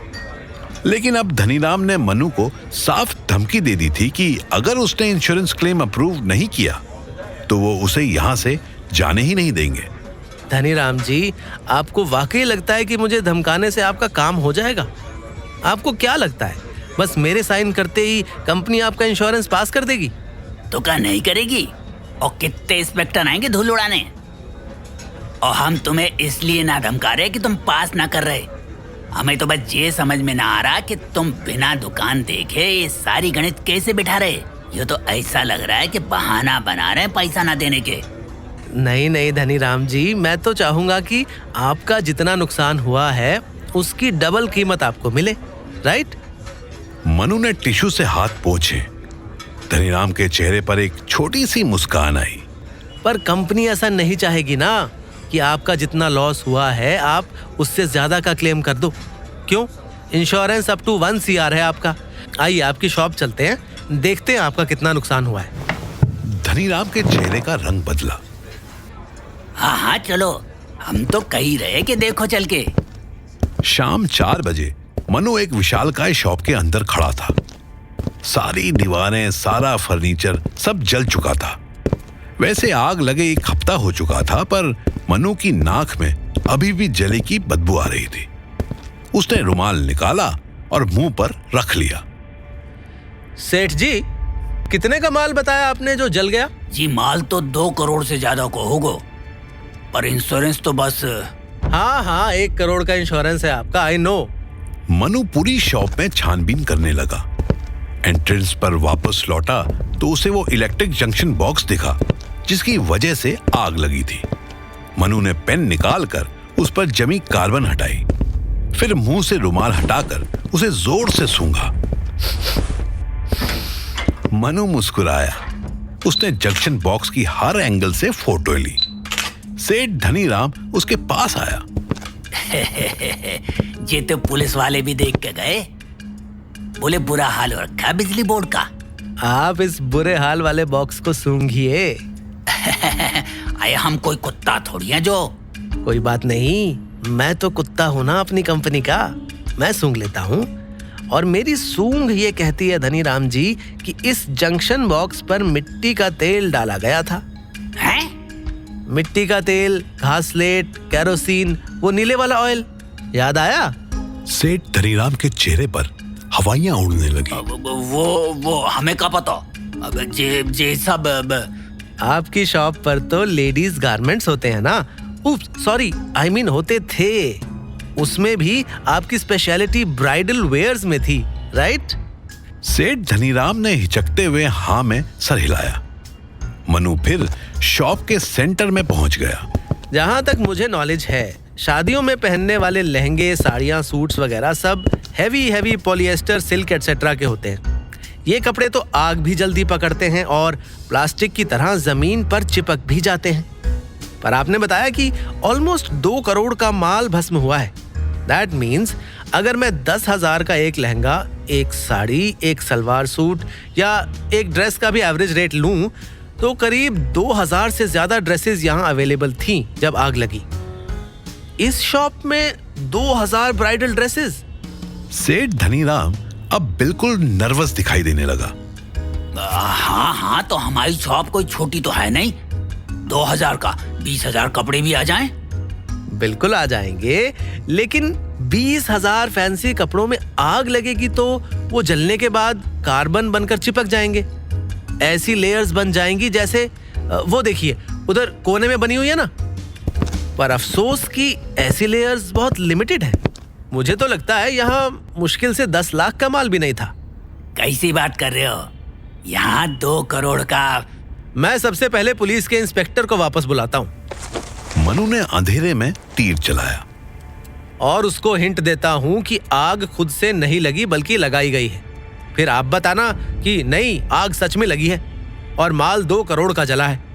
तब ये मामला कोर्ट केस में कम से कम 10 साल चलेगा और आपका वकील ही आपसे कम से कम 20 लाख खींचेगा। ना भैया, ये तो ना होना चाहिए। तो फिर ये होना चाहिए कि आपके द्वारा हमको सच सुनने को मिलना चाहिए। सेठ धनीराम सोचने लगा, फिर वापस आकर धीरे से बोला, ये दुकान हमारे पिताजी और हमारे ताऊ जी की साझी थी। पिताजी तो स्वर्गवासी हो गए और ताऊ जी गांव में रह के घी चुपड़ी रोटी खाते हैं और हम यहाँ जूते घिसते हैं। पर कमाई पर उनको भी बराबर का हिस्सा बनाए। ये कहाँ का इंसाफ है बताओ? मनु कुछ ना बोला। तो हमने सोची कि आपने सोची कि जंक्शन बॉक्स पुराना तो है ही, स्पार्क तो इसमें होता ही रहता है। जब ग्राहक ना के बराबर होंगे तब इसमें 100 ग्राम मिट्टी का तेल डाल के आग लगा देंगे। दिखावे के लिए कुछ कपड़े रख देंगे, क्योंकि नए सूट लहंगे जल जाएं ये भी सेठ धनीराम को बर्दाश्त नहीं होगा ना। इसके बाद आराम से इंश्योरेंस क्लेम करके महीने 2 महीने बाद इसी मोहल्ले में दूसरी दुकान खोल लेंगे। उस दुकान में किसी और का हिस्सा भी नहीं होगा। क्यों? धनीराम बिल्कुल चुप हो गया। वैसे लोकल पुलिस को जंक्शन बॉक्स से केरोसिन ऑयल ना मिला हो मैं मान नहीं सकता। उधर कितना खिलाया आपने? धनीराम अब निगाह मिलाने से भी बचने लगा था। उसको एहसास हो रहा था कि मनमोहन को इंस्पेक्शन के लिए बुलाकर उसने गलती कर दी थी। 2 लाख। ओहो, मैं इतना भूखा तो नहीं हूँ। मेरी भूख 1 लाख में ही मिट जाएगी। ऐसे कैसे? एक तो हमारे इंश्योरेंस ना दे रहे और दूसरा हमसे ही रुपया। धनीराम जी, ये पैसा मैं क्लेम का नहीं, केस का मांग रहा हूँ। क्लेम तो आप भूल ही जाओ, लेकिन ये जो मैंने अभी डिडक्ट किया है, इसकी रिपोर्ट मैंने दिल्ली जाकर अपने बॉस को दी तो यहाँ दोबारा इंस्पेक्शन करने सीधे डीएसपी साहब आएंगे और आपके लोकल थाने वाले भी ढोलक बजा के जाएंगे। अब आप बताइए, आप लहंगा फैलाना चाहते हैं या समेटना? शाम 6 बजे मनु ग्वालियर रेलवे स्टेशन पर खड़ा इंदौर चंडीगढ़ एक्सप्रेस का इंतजार कर रहा था कि उसका फोन बजा। नंबर अननोन था। Hello, who's there? मनु को किसी लड़की के हंसने की आवाज आई।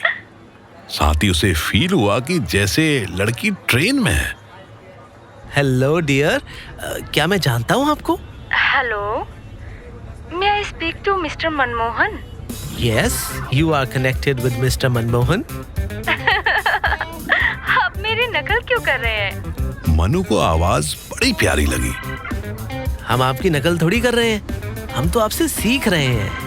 क्या सीख रहे हैं? आवाज में मिश्री घोलना सीख रहे हैं। गाड़ी संख्या 19307 इंदौर से चलकर ग्वालियर दिल्ली के रास्ते चंडीगढ़ को जाने वाली ट्रेन अपने निर्धारित समय से। आप रेलवे स्टेशन पर हैं? वाह, आपकी आवाज तो खूबसूरत थी ही, आपके तो कान भी अच्छे से काम कर रहे हैं। आई एम श्योर आपका मुंह भी बहुत क्यूट होगा। अब आप बताइए कि आप कौन हैं और आपने क्यों फोन किया? अरे वाह, कहाँ हैं आप? बताइए, मैं लेने आ जाता हूँ। अरे नहीं, आपको सॉरी, आपको तकल्लुफ की कोई जरूरत नहीं। एक वॉलेट के लिए आप यहाँ क्यों आएंगे? हम आपके पते पर भिजवा देंगे। आपके आधार कार्ड पर आपका एड्रेस लिखा है। दिल्ली की ट्रेन मन्नू के मुंह के सामने आ रही थी। अच्छा, वॉलेट के लिए ना सही, पर इतनी खूबसूरत उर्दू सीखनी हो तो कहाँ आना होगा ये बता दीजिए। अब आप फ्लर्ट कर रहे हैं? जी, गोल्ड मेडलिस्ट हैं हम इस हुनर में, ना चाहते हुए भी करने लगते हैं। मनु को फोन पर किसी औरत की आवाज सुनाई दी। आसिफा, बाहर आओ बेटा, कितना वक्त लगेगा? हम आसिफा हैं, हम बम्बई पहुंचकर कॉल करेंगे। आप प्लीज कॉल बैक मत करना, प्लीज। मनु जब तक कुछ समझता, कॉल डिस्कनेक्ट हो गई। वो गर्दन हिलाता दिल्ली की ट्रेन में एसी कंपार्टमेंट में बैठ गया। अभी उसकी जेब में इतना कैश था कि वो 100 टिकट खरीद सकता था। उसे तो फिर भी एक ही चाहिए था। मनु को बीती रात की जर्नी याद आई, जब उसे मुस्कान मिली थी। रात के 10 बजे जब दिल्ली पहुंचने में बस 1 घंटा रह गया था, मनु ने अपने फोन में एक पासवर्ड प्रोटेक्टेड नोटपैड खोला। उस नोटपैड में बस 2 ही नोट सेव थे। दोनों के टाइटल में माल लिखा हुआ था। मनु ने पहला माल खोला। इसमें बहुत सारी सिटीज के नाम लिखे थे और उन सिटीज के सामने किसी ना किसी लड़की का नाम मेंशन था। मनु ने एक नई एंट्री जोड़ी। उसने भोपाल लिखा और फिर उसके आगे मुस्कान लिखा और ब्रैकेट में एक नाम दिया, स्वीट हार्ट। मुस्कान के पास ही ग्वालियर के सामने तान्या का नाम लिखा हुआ था और ब्रैकेट में जानेमन मेंशन था। फिर उसने दूसरा वाला माल खोला। इस नोट में कुछ लंबे लंबे डिजिट लिखे हुए थे। सिर्फ उसके आगे एक सिटी का नाम था। यहां मन्नू ने 1 लाख लिखा और उसके आगे ग्वालियर लिख दिया। शिवानी कॉल कर रही थी। हाय बेबी, मैं बस पहुंचने ही वाला हूँ। आप इतनी फिक्र मत किया करो ना। सुनो बाबू, घर में डायरेक्ट मत आना, पीछे के रास्ते से आना। क्यों, हमारा फ्रंट डोर जाम हो गया क्या? नहीं, मेरे चाचू आए हैं। ओह नो, तो मैं फिर आज रात होटल में रुक जाऊं? अरे नहीं, आप पीछे के रास्ते से आ जाना, वैसे वो तब तक सो जाएंगे। बेबी, सुनसान से पिछवाड़े में तो तंग गली है, वहां से क्यों आऊं? जब वो सो ही जाएंगे तो मैं मेन डोर से आ जाऊंगा ना। अरे नहीं ना, मैंने आपको बताया नहीं था कि हमारे सिकंदर चाचू घर से भाग गए थे? ये वही हैं। ओके बेबी, पर इसमें मेरा पीछे से आना ही क्यों इम्पोर्टेंट है? क्योंकि फ्रंट डोर पर मैंने ताला लगाया हुआ है। यू नो ना, अगर किसी को पता चल गया कि चाचू यहाँ हैं, तो क्या वो उन्हें वापस घर छोड़ आएंगे? अरे पुलिस आ जाएगी ना, समझो। चाचू 4 मर्डर करके आए हैं। मनु की तशरीफ फटने को हो गई। अरे पर ऐसे चाचू को तुमने, मेरा मतलब है बेबी, आपने ऐसे वांटेड चाचू को? प्लीज मन्नू, उन्हें वांटेड मत कहो ना। वांटेड सुन के लगता है जैसे वो कोई क्रिमिनल है। अच्छा, आपके वेल नोन चाचा जी जो सिर्फ 4 मर्डर करके फरार हैं, उनको आपने घर में क्यों बुलाया है? मैंने नहीं बुलाया जानू, वो खुद आ गए। छुपने के लिए आए हैं। दिल्ली में अलर्ट है ना उनके नाम का। आफ्टर 2-3 डेज चले जाएंगे। बहुत अच्छे हैं, पता है। पूरी फैमिली में सिक्का चाचू फर्स्ट पर्सन थे जिन्होंने हमारे रिश्ते का सपोर्ट किया था। अब तो मनु पूरी तरह घबरा गया। तो तुम्हारा मतलब है कि वो हमारे बारे में, I mean, मेरे बारे में, मतलब मुझे मनमोहन को जानते हैं? हाँ, वो तो बहुत पहले से जानते थे, पर साथ रहते हो ये आज ही जाने हैं। पता है, फिर भी कुछ नहीं बोले। ना हमें डांटा ना कुछ टोका। अरे कैसे? क्यों? उन्हें कैसे पता चला कि मैं? बाबू आप भी ना, आपके कपड़ों का ढेर लगा रहता है बाथरूम की कुट्टी पे। अच्छा अब आप जल्दी घर आओ, मैं चाचू को सुलाने जा रही हूँ। मनु ने देखा पूरा कोच खाली हो चुका था, पर उसको अभी भी ट्रेन से उतरने में डर लग रहा था। सिकंदर चाचा, 4 मर्डर करके तड़ीपार चाचा, शिवानी के प्यारे चाचा, उसके घर में उसके बिस्तर पर आराम कर रहे थे। मनु को एक खौफनाक आइडिया आया। उसने सोचा कि क्यों ना मैं खुद ही पुलिस को बता दूं। उसने मोबाइल निकाला।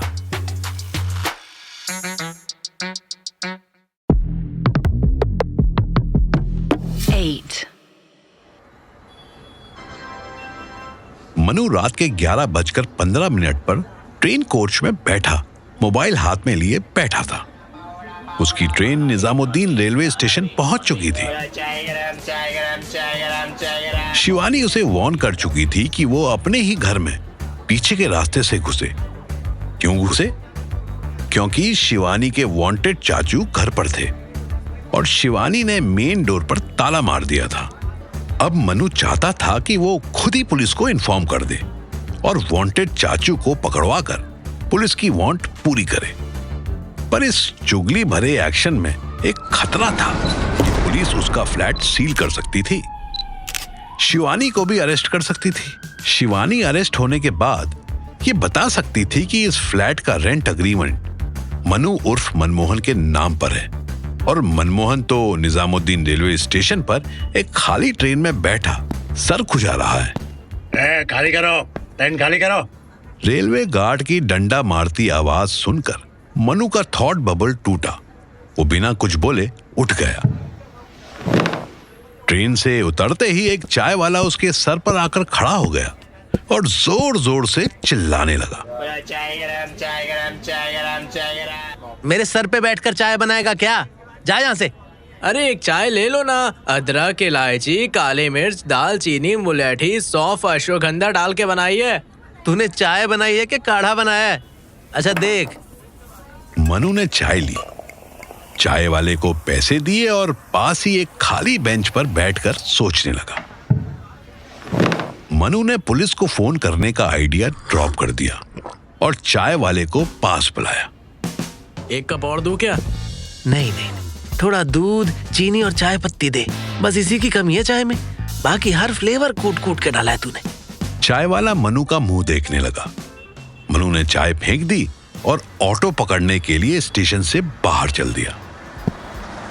स्टेशन से निकलते ही एक व्हाइट स्विफ्ट डिजायर उसके पास आके रुकी। ड्राइवर ने रिक्वेस्ट की, अरे साहब किधर चलना है बताओ। नहीं, ऑटो बुक है मेरा, कैब नहीं चाहिए। अरे साहब आप ऑटो का ही भाड़ा दे दीजिएगा, बताइए तो सही जाना कहाँ है आपको? मनु अटका। हरदेवपुरी, बुराड़ी बाईपास से पहले। अरे साहब तो बोलिए ना, आइए बैठ जाइए। कैब जैसे ही चली उसने अपने बैग से पैसे निकाले और सीट के नीचे हाथ करके गिनने शुरू कर दिए। मनु कैश गिनने में इतना व्यस्त था उसे पता ही नहीं चला कि ड्राइवर बैक व्यू मिरर से उसकी उंगलियां ही देख रहा था। ठीक रात के 11 बजे गाड़ी हरदेवपुरी पहुंची। कितना? साहब आपको जो ठीक लगे वो दे दो। मनु को हैरानी हुई। दिल्ली में कैब और ऑटो वाले डकैतों की तरह मांगने से ज्यादा लूटने में भरोसा रखते थे। आज तक किसी ने जो ठीक समझो दे दो तो कभी नहीं कहा। मनु ने उसे कैश में से एक 500 का नोट निकाला और उसको देकर बोला, अब तुम्हें जो ठीक लगे वापस कर दो। ड्राइवर मुस्कुराया। उसने जेब से 200 का एक नोट और अपना विजिटिंग कार्ड निकाला और मनु को पकड़ाते हुए बोला, ये लो, कभी भी कहीं भी जाना हो तो मुझे कॉल कर देना, अपनी गाड़ी आउट स्टेशन भी जाती है। मनु ने कैश और कार्ड कलेक्ट किया, सर हिलाया और गाड़ी से निकलने लगा। साहब इतना कैश लेकर ऑटो में जाने वाले थे तुम, अच्छा हुआ ना मैं मिल गया। मनु के सारे शरीर में करंट दौड़ गया।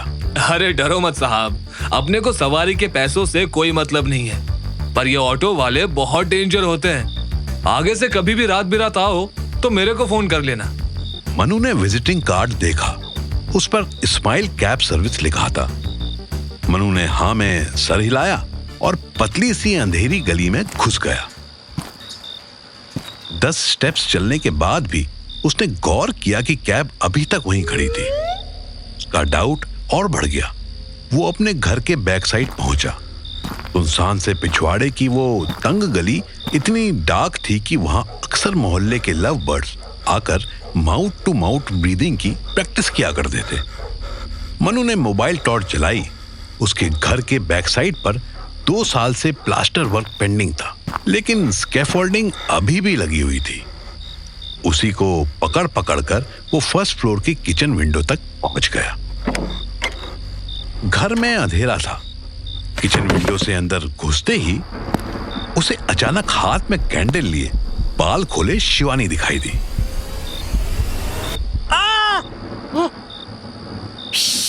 पागल हो, चिल्ला क्यों रहे हो? मैं ही तो हूँ। ओ बेबी, आप हो? मुझे लगा कोई चुड़ैल है। ये लाइट्स क्यों ऑफ है? अरे हम प्रिटेंड कर रहे हैं ना कि घर में कोई नहीं है। अगर कोई नहीं है तो लाइट क्यों ऑन होगी? अब चिल्लाना मत। बड़ी मुश्किल से चाचू सोए हैं। ऐसे भी बहुत अलर्ट्स होते हैं, पता है? नहीं, पता है। प्लीज बाद में बताना। पहले मुझे वॉशरूम जाने दो, फ्रेश होने दो, फिर मैं पूरी कहानी सुनूंगा। इतना कहकर मनु सीधे बाथरूम गया। फ्रेश होकर नहाने लगा। कम से कम आधे घंटे तक शावर लेना उसे बहुत अच्छा लगता था। ये एक टाइम उसका बिल्कुल पर्सनल होता था। वो अपनी मस्ती में मुंह पर साबुन लगाकर नहा रहा था कि अचानक लाइट्स ऑफ हो गई। उसने मुंह शावर की तरफ किया, आंख से साबुन हटाया, तब उसे महसूस हुआ कि उसके पीछे कोई खड़ा है। बार बार चिल्ला क्यों रहे हो? मैं ही तो हूँ। बार बार डरा क्यों रही हो? बता के भी तो आ सकती थी। और यहाँ की लाइट्स क्यों बंद की? अब की मैंने बंद नहीं की, सच में लाइट चली गई। शिवानी ने मनु का हाथ लिया और अपने सीने पर रखने लगी ही थी कि शिबू, कहाँ है तू? इतनी भयानक आवाज सुन मनु सर से पांव तक कांप गया। आई चाचू। पता नहीं कैसे उठ गए चाचू। आई एम सो सॉरी, रुको मैं आती हूँ। मनु ने उसे छोड़ा और हाथ जोड़ दिए। शिवानी तुरंत बाहर भागी। लाइट आ गई। उन्होंने शावर बंद किया और बिना बदन पोछे ही बाहर आया और बिस्तर पर गिर गया। अगली दोपहर 2:30 बजे मनु अपने केबिन में बैठा मनु सेठ धनीराम का केस लिख रहा था। मनु के बॉस ने पूरे स्टाफ के सामने मनु की तारीफ की थी। वो खुशी से फूला नहीं समा रहा था, पर मनु फिलहाल खुश नहीं था। उसकी खुशी 30 मिनट बाद आने वाली थी। ठीक 3 बजे उसके केबिन के दरवाजे पर जेंटल नॉक हुई। हेलो मनु सर, मे आई कम इन? मनु ने अंकिता को ऊपर से नीचे तक देखा। उसने छोटी सी स्कर्ट और टाइट फिट स्कीवी पहनी थी। मनु ने उसे तुरंत गोद में उठा लिया और अपने वर्क स्टेशन पर बैठा दिया। अंकिता ने वहां रखी फाइल्स, कीबोर्ड और बाकी सामान नीचे फेंक दिया।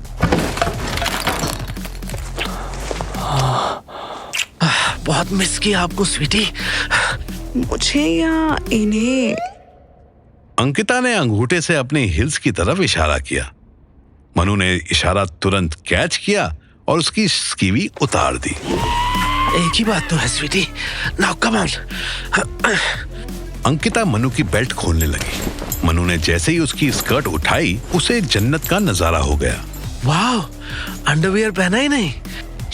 तुम्हारे पास आने से पहले वॉशरूम गई थी, उतार दिया। मनु ने अंकिता के दोनों पैरों को दोनों हाथों से अपनी तरफ खींचा और मन्नू जी, ओ मन्नू जी, आपको साहब बुला रहे हैं। Oh, what's wrong with this man? उनको बोलो 10 मिनट में आता हूँ। अंकिता टेबल से उतरने लगी। मनु ने रोक लिया। अभी तुरंत बुलाए हैं, बोले हैं 10 मिनट में वो चले जाएंगे। मनु ने अंकिता का हाथ छोड़ दिया। अंकिता की शक्ल एक ऐसी भूखी बिल्ली जैसी लग रही थी जिसे दूध की कटोरी में फेविकॉल भरकर दे दिया गया हो। मनु बॉस के बड़े से केबिन में पहुंचा। वहां एक 20-21 साल का सुंदर सा लड़का बैठा मोबाइल में गेम खेल रहा था। आओ माय डियर मन्नू, आओ। गौरव, ये है हमारी टीम का चैंपियन इन्वेस्टिगेटर। गौरव ने उसे देखकर स्माइल की। अरे खड़े क्यों मन्नू, बैठो ना, इससे मिलो। ये मेरा भांजा है गौरव, अभी सेकंड ईयर में है, हमारी कंपनी में इंटर्नशिप करना चाहता है। मैंने कहा कि भाई अगर यहाँ कुछ सीखना है तो मन्नू AKA मनमोहन से सीखो, यानी कि बेस्ट से सीखो। क्यों मन्नू? ये आपका बड़प्पन है सर, वरना मैंने तो जो सीखा है वो आपसे ही सीखा है। मैं कैसे किसी को। बॉस ने उसे पूरी बात बोलने भी न दी और टोक दिया। अरे तुमने मुझसे सीखा है ना, अब इसको सिखाओ। अगले 3 महीने तक इसे अपने साथ रखो, अपने टूर्स पर ले जाओ, अपने। बट सर मैं कैसे, मैं तो अकेले काम। गौरव आउट, बाहर वेट करो, जाओ। गौरव उठा और मनु को घूरता हुआ केबिन से निकल गया। उसके जाते ही बॉस फिर रिक्वेस्टिंग टोन में आ गया। यार मन्नू, तुम तो मेरे सारे कष्ट अपने बना लेते हो यार, प्लीज इस चिरांद को अपने साथ रख लो। बट सर मैं कैसे, ये प्रैक्टिकली पॉसिबल नहीं है सर। आपको पता है सेठ धनीराम मुझे वहीं किडनैप करने की धमकी दे रहा था, बोल रहा था कि अगर मैंने क्लेम नहीं किया तो। एक मिनट, तुम तो बोले थे कि असली पार्टी उसकी वाइफ थी, तुमने तो उसे मैनिपुलेट किया था ना? हाँ ऑफ कोर्स किया था। पहले धनीराम की धमकी सुनी, उसके बाद मैं उसकी वाइफ से मिला। और सर आप बात का पॉइंट नहीं समझ रहे हैं, मेरे काम में रिस्क रहता है। जिस पार्टी को क्लेम नहीं मिलता वो जाने कैसी कैसी धमकी देती है। अरे तुम नहीं समझ रहे हो कि मुझे कैसी कैसी धमकियां मिली हुई हैं। ये कमीना मेरी बहन का लड़का इतना बवाली है कि मेरे बाप की भी नाक में दम किया हुआ है। प्लीज इसे कुछ दिन अपने साथ रख लो, फिर मैं इसको फौरन भेज दूंगा। मुश्किल है सर। ओके, अगर तुम इसको 3 महीने अपने साथ रख लो तो एंड ऑफ द ईयर तुम्हारी 1 मंथ की मालदीव्स ट्रिप मेरी तरफ से। मालदीव्स का नाम सुनते ही मनु की आंखों में बीच और बीच पर लेटी बिकनी वाली लड़कियां घूमने लगी। ओके सर, 3 महीने की बात है तो ठीक है, पर उससे ज्यादा नहीं। नेक्स्ट 3 मंथ्स के लिए ये मिसगाइडेड रॉकेट मेरा हुआ। मनु केबिन से बाहर निकला। उसने इशारे से गौरव को साथ आने के लिए कहा और सीधा पियोन के पास पहुंचा। पियोन चाचा, एक काम है आपसे। हाँ बोलिए ना मन्नू जी, आपका काम प्रायोरिटी पे। ये गौरव है, बहुत स्मार्ट लड़का है, अपने बॉस का भांजा है। इसको इंदौर वाले जूलर के केस की फाइल स्टडी करने के लिए दीजिए और आप साथ में बैठिए, एक एक पॉइंट समझाइए। हमें कहाँ कुछ पता है मन्नू जी, हम कैसे। क्या बात करते हैं, आपसे ज्यादा समझदार तो पूरे ऑफिस में कोई नहीं है। जाइए शाम तक इस कच्चे नींबू को पक्का संतरा बना दीजिए। तभी मनु ने देखा कि अंकिता वॉशरूम से निकल रही थी। उसने इशारे से उसे वापस जाने के लिए कहा और खुद भी वॉशरूम की तरफ चल दिया। रास्ते में उसने धीरे से बिना किसी के नोटिस में आए अपनी पैंट की बेल्ट खोल दी।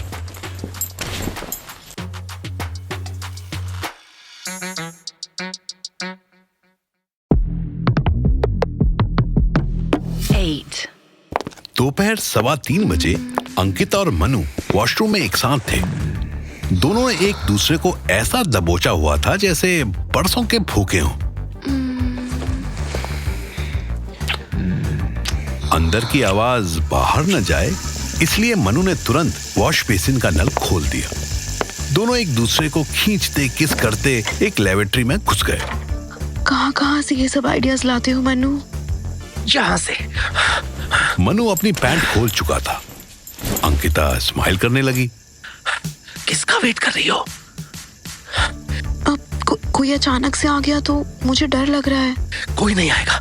लंच के बाद 90% स्टाफ वॉशरूम होकर आ चुका होता है। अब यहाँ शाम को घर जाने से पहले ही मेला लगेगा। फिर कोई भूला भटका आ भी गया तो 3 और टॉयलेट है ना, यहाँ आएगा तो उनमें जाएगा। अंकिता ने हिचकते हुए अपनी पैंट ही उतार दी। तुम्हारा केबिन सही है ना, मतलब वहाँ सेफ फील होता है। यहाँ अरे यार, बॉस ने मेरे गले में एक लकड़ बग्गा बांध दिया है। वो फ्री होगा तो सीधा मेरे ऑफिस ही आएगा। पर अगर तुमको कंफर्टेबल नहीं लगता स्वीटी तो मैं जाता हूँ। मनु उठने लगा तो अंकिता ने उसको रोक लिया। अरे नहीं, नाराज मत हो ना। अंकिता ने अपने रोजी लिप्स फिर मनु के होठों के साथ सील कर दिए। जिस टाइम ये दोनों रोमांस की नई फाइल खोल रहे थे, ठीक उसी टाइम इंदौर वाले केस की फाइल और पियोन की बातों के साथ उलझा गौरव बोर होने लगा था। पियून अंकल, वेट, मैं अभी आता हूँ। अभी नहीं भैया, पूरा केस समझ लीजिए फिर जाइए। अरे पर आप मेरा केस तो समझो। गौरव ने हाथ की सबसे छोटी उंगली उठा दी। पियोन ने गर्दन को झटका देकर जाने की परमिशन दे दी। गौरव चाहता तो फर्स्ट फ्लोर के बाथरूम में भी जा सकता था, पर उसके मामा उसे यूं ही चिरंद नहीं कहते थे। पूरे ऑफिस के स्टाफ में सिर्फ गौरव था जिसने अंकिता को बाथरूम से निकलते और फिर बाथरूम में घुसते नोटिस किया था। गौरव जैसे ही ग्राउंड फ्लोर के वॉशरूम में घुसा, उसे वॉश बेसिन का नल खुला मिला। गौरव ने बंद कर दिया। गौरव को दूसरे नंबर की लेबोरेटरी से अनोखी आवाजें आने लगी। उसके चेहरे पर बड़ी लंबी smile I. You're awesome, Manu. Yes, you are. एक मिनट, ये टैप कैसे बंद हो गया? पानी खत्म हो गया होगा। Don't stop. गौरव चुपचाप वॉशरूम से बाहर निकल आया और सीधे मनु के केबिन में घुसकर मनु के आने का वेट करने लगा। 3:30 बजे मनु टिप टॉप होकर अपने केबिन में वापस आया। उसे पता था कि गौरव यहीं बैठा होगा। अपनी रिवॉल्विंग चेयर पर राजा की तरह बैठने के बाद उसने बॉस स्टाइल में सवाल किया। हाँ तो मिस्टर गौरव, इंदौर वाले केस से आपने क्या सीखा? सर, मुझे तो यही समझ आया कि केस कितना भी टफ हो, इंश्योरेंस इंस्पेक्टर को हमेशा पानी खुला रखना चाहिए। क्या मतलब? मैंने पूछा कि केस रीड करके इंश्योरेंस क्लेम के बारे में क्या समझा? कितने अमाउंट का क्लेम था ये बताओ। ओ सर, वो तो मैं देख नहीं पाया क्योंकि। मन्नू जी, दरवाजा खुला है, अंदर आइए आप। पियोन जैसे ही अंदर आया, मनु भड़कने की एक्टिंग करने लगा। क्या बताया आपने इसको? इसे तो क्लेम का अमाउंट तक नहीं पता। मन्नू जी, हम कैसे समझते कुछ? ये भैया तो छोटी उंगली दिखा के निकल लिए। हम 15 मिनट से ऊपर बैठे वेट कर रहे हैं। ऊपर के बाथरूम में देखा तो वहां भी नहीं थे। हमें गोली देकर ये खिसक लिए और अब आपके कैबिन में बैठे दांत दिखा रहे हैं। मनु को तुरंत समझ में आ गया कि गौरव के पानी खुला रखने का क्या मतलब था। अरे वो हुआ ये था पियोन अंकल की। No need for explanation. चाचा, आप फाइल मुझे दीजिए, मैं समझा दूंगा। पियोन तो फाइल देकर चला गया, पर मनु अगले 10 मिनट तक गौरव से कुछ ना बोला। गौरव मौके का फायदा उठाकर अपने मोबाइल में गेम खेलने लगा। आखिरकार मनु ने उसे टोका। क्या देखा तुमने? कुछ भी नहीं सर। और क्या सुना? थोड़ा थोड़ा बस, ज्यादा कुछ नहीं। गुड। क्या चाहिए? कुछ भी स्पेशल नहीं सर, बस घर जाने की परमिशन मिल जाती तो।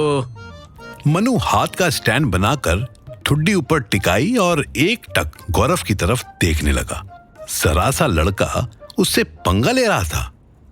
मनु को फील हुआ कि अगर इसको ज्यादा मुंह लगाया तो ये फैल सकता है, इसलिए इसे दूर रखना ही बेहतर था। ओके, जाओ। कल सुबह शार्प 10 बजे ऑफिस में मिलना, पर कैबिन के अंदर नहीं, कैबिन के बाहर वेट करते हुए। गौरव को लगा कि मनु उससे डर के उसकी बात मान रहा है। उसने अपने भाव और बढ़ा लिए। सॉरी सर, सुबह 10 बजे तो मैं नहीं आ पाऊंगा। 11:30 का कोशिश कर सकता हूँ, पर आप 12 बजे मान के चलो। मनु ने उसे घूर कर देखा। अच्छा, लेट आने की कोई खास वजह? बिल्कुल खास नहीं है सर। 10 बजे तो मैं सोकर ही उठता हूँ और बाकी ब्रेकफास्ट वगैरह तो। ग्रेट। कल 9 बजे ऑफिस में मिलना, शार्प, लेट नहीं होना। गौरव को झटका लगा। वो जिसे ब्लैकमेल करने की सोच रहा था, वो तो उल्टा आर्मी वाला एटीट्यूड दिखाने लगा। अरे सर, आपने शायद सुना नहीं, मैं सुबह। तुम कल 8 बजे ऑफिस आओगे, तुम्हारे ही भले के लिए बता रहा हूं। जाओ अभी, go, I have lots of work to do. Confuse होता हुआ गौरव केबिन से बाहर निकला। उसको अंकिता आती दिखाई दी। बाथरूम जाते समय तो उसने अंकिता की बस एक झलक देखी थी। उसका ब्यूटीफुल फेस और हिरनी सी चाल उसे अब नजर आई। गौरव के चेहरे पर बड़ी सी स्माइल आ गई। वो खुद अंकिता के पास गया और बड़े स्टाइल से बोला, hi ma'am, you must B from outer space, right? हैं? What? इतनी सुंदर लड़की तो स्वर्ग से ही हो सकती है ना। अंकिता उसका क्लीन शेव्ड गोरा सा बच्चों जैसा चेहरा देखकर मुस्कुराई। अच्छा, you must be from the senior school, right? 12th के एग्जाम्स हो गए हैं या अभी होने वाले हैं? गौरव जैसे आसमान से गिरा। उसे लगा था कि अंकिता उसे लाइन ले रही है, पर ये तो उसे बच्चा कह रही थी। हाँ, 12th के कुछ साल पहले हो गए, बट लेबोरेटरी नंबर 2 में जो एग्जाम्स होते हैं ना, वो अभी बाकी है। अंकिता 2 मिनट तक उसकी बात समझने की कोशिश करती रही। जब उसे समझ आई तो वो जबरदस्ती हंसी। क्यूट हो तुम। उस एग्जाम्स की अभी तुम्हारी एज नहीं हुई मिस्टर। गौरव रेजडा, मेरे मामा यहाँ के बॉस हैं। रॉन्ग।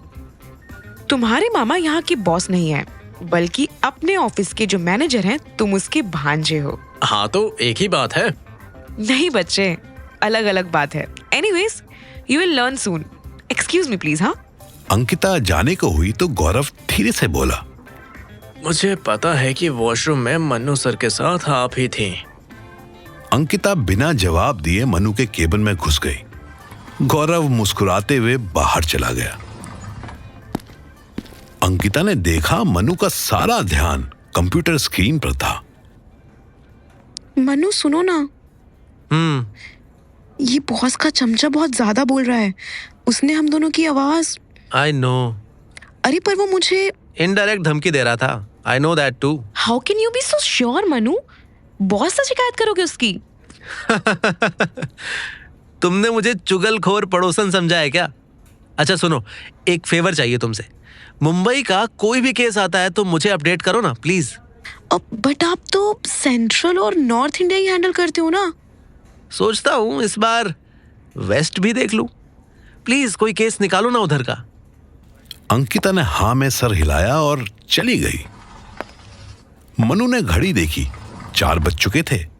ऑफिस में उसका काम हो चुका था। वो चाहता तो अभी तुरंत घर जा सकता था, पर घर में सिकंदर डाकू का खतरा मंडरा रहा था। तभी मनु का फोन बजा। जिस नंबर से कॉल आई थी वो सेव नहीं था, पर मनु को वो जाना पहचाना लगा। Hello, Manmohan from easy claim insurance. आप इंश्योरेंस बेचते हैं? मनु ने तुरंत आवाज पहचानी। ये तो ट्रेन वाली आसिफा थी।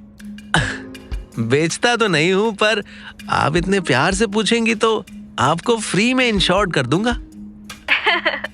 अच्छा जी, हम क्या करेंगे इंश्योरेंस का? एनीवेज, हम आज आपके एड्रेस पर आपका वॉलेट भेज रहे हैं। अरे नहीं नहीं नहीं नहीं, प्लीज मत भेजना। क्यों? आपको अपना वॉलेट नहीं चाहिए? बिल्कुल चाहिए, लेकिन आप घर पर मत भेजो।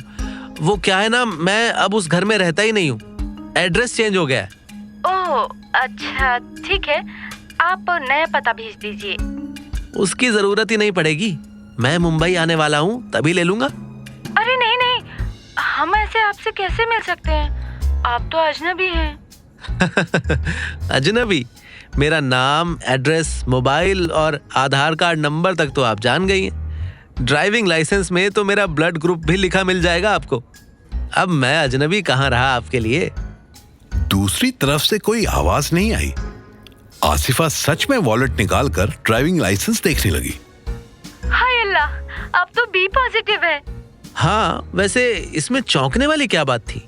इस ब्लड ग्रुप का ब्लड ब्लू कलर का होता है क्या?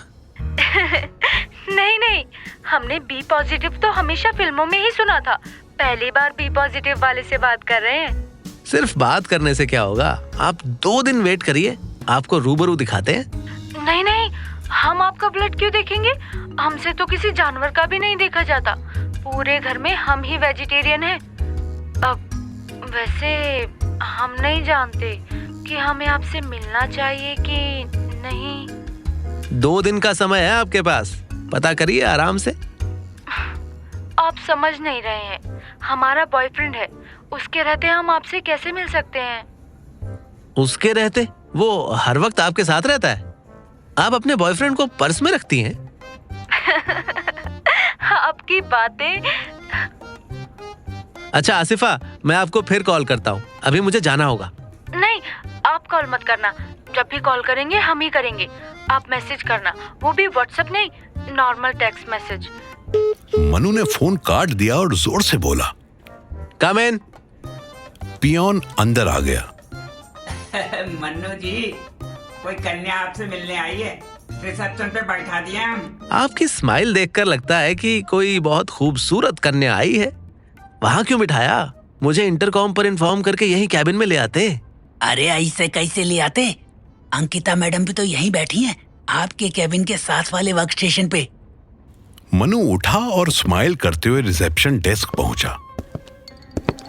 रिसेप्शन के बड़े से सोफे पर शिवानी नर्वस भाव से बैठी इधर उधर देख रही थी। मनु बिल्कुल नहीं चाहता था कि अंकिता या ऑफिस की कोई भी लड़की उसे शिवानी के साथ देखे। जैसे ही शिवानी की उससे नजर मिली, उसने शिवानी को चुप रहने का इशारा किया और ऑफिस प्रेमिसेस से बाहर मिलने के लिए कहा। बाहर निकलते ही ट्रैफिक का शोर और लोगों की भीड़ के बीच शिवानी चिल्लाई, क्या हुआ? अंदर बोल क्यों नहीं रहे थे? बताऊंगा, वो बाद में, बहुत सीक्रेटिव बात है। आप बताओ क्या हुआ? अचानक ऑफिस आना पड़ा, आने से पहले कॉल भी नहीं की। अरे यही तो इशू हो गया है, चाचू अचानक कहीं चले गए और मेरा मोबाइल भी ले गए। मनु 2 सेकंड के पॉज के बाद बोला, व्हाट? उसमें तो मेरी तुम्हारी चैट है, फोटोज है, जाने क्या कुछ है।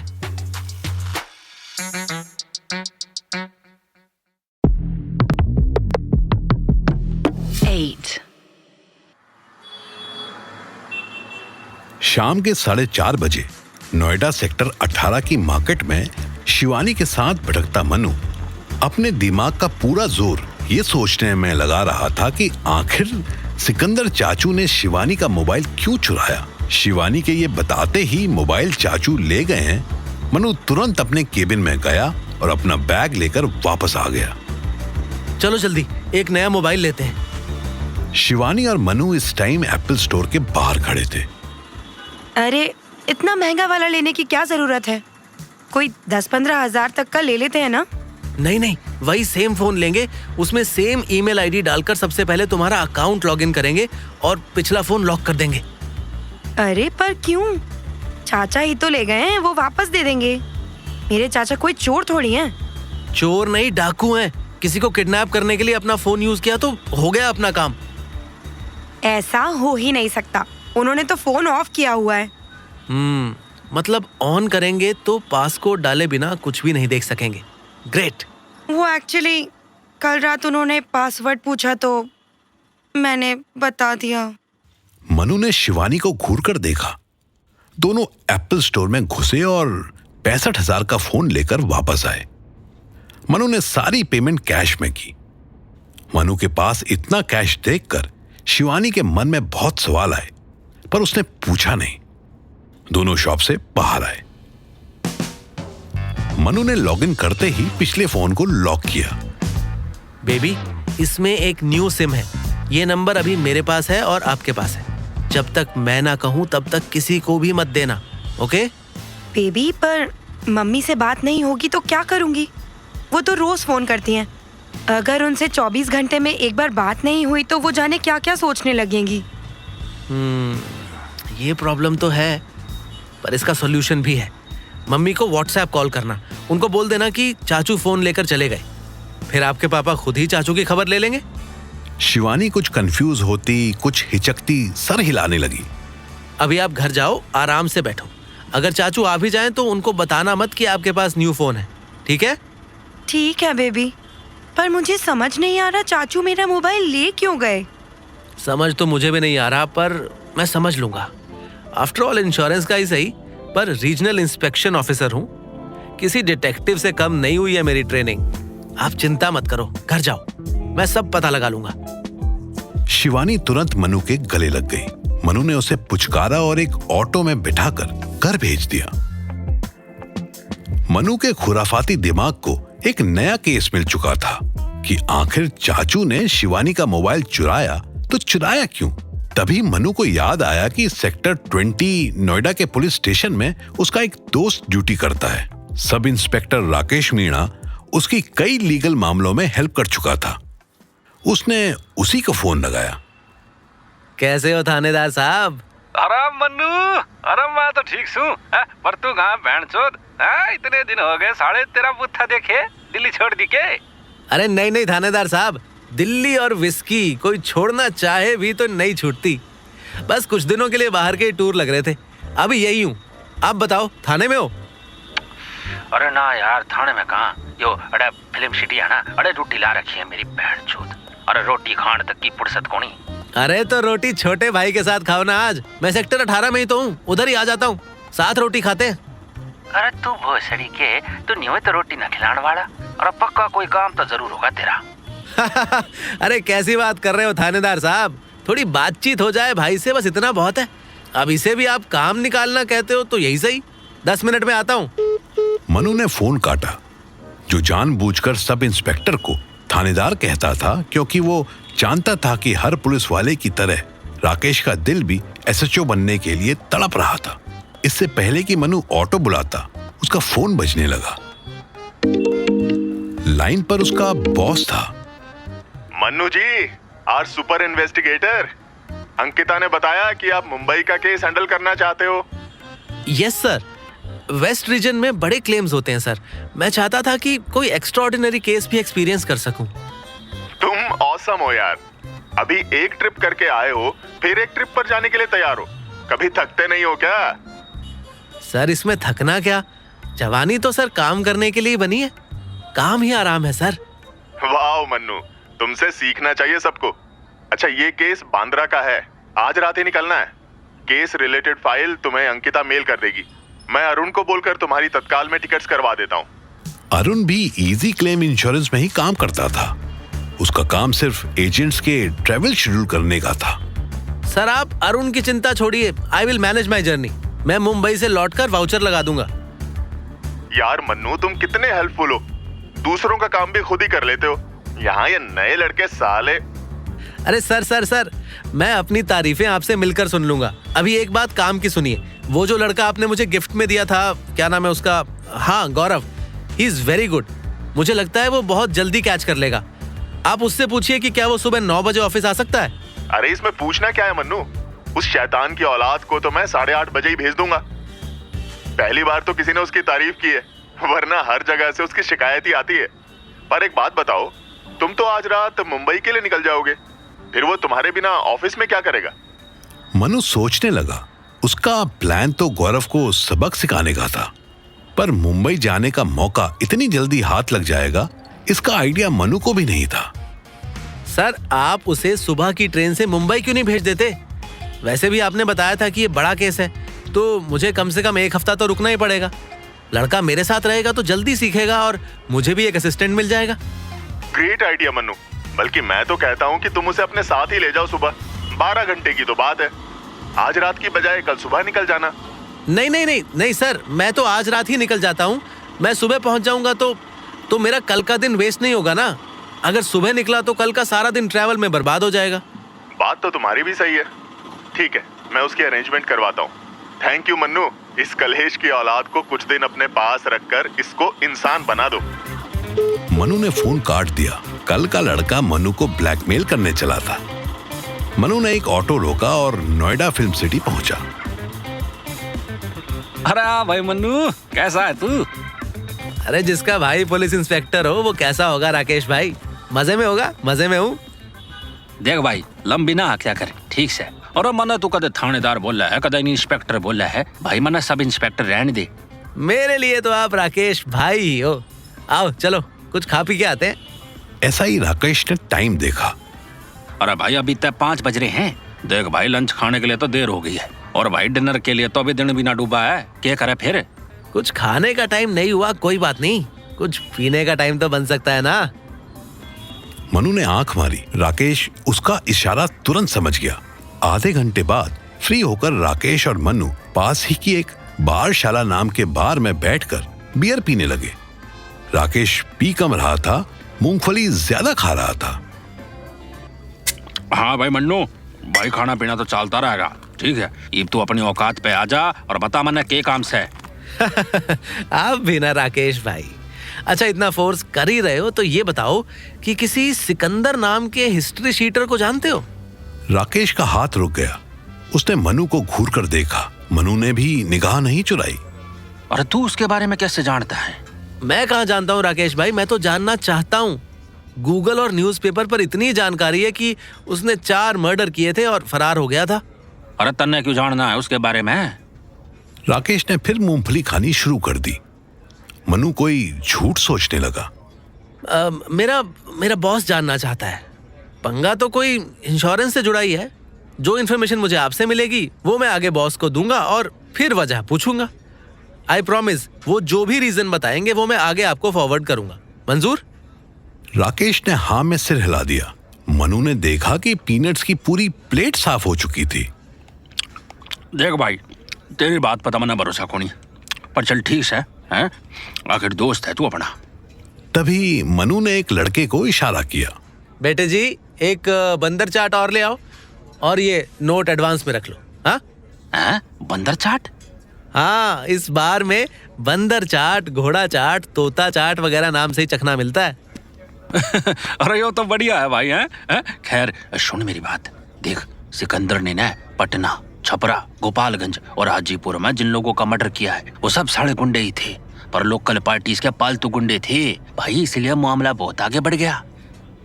मर्डर तो 2 लोगों ने किए थे, सिकंदर के साथ एक डेंजर आदमी और रहता था, पर भाई वो साला फेमस नहीं हुआ और सिकंदर के नाम पर वारंट निकल गया। और फिर सुनने में आया कि वो सिकंदर ना नोएडा भाग गया है और कोई डकैती प्लान कर रहा है। और भाई वो बात ना 6 महीने पहले की है। देख भाई, हमने तो खूब ढूंढा, गली गली छाना है साले को, पर साला मिला को नहीं। ये भाई फिरता हवा उड़ रही है कि साला दिल्ली में है। मनु के कान खड़े हो गए। एक लड़का पीनट मसाला दे गया। साला दिल्ली में कहाँ है, किसके दौरे है, ये भाई मन ना बेरा। तू एक काम करिए, तू अपने बॉस से पूछिए। देख भाई, और उसे पता लग गया तो भाई हमने भी बता दिए, ठीक है? अरे हम भी उसने पकड़वा के साला अपना प्रमोशन करवा लेंगे। हाँ। मनु ने देखा राकेश का ग्लास खाली हो चुका था। उसने झट से उसे बियर से भर दिया।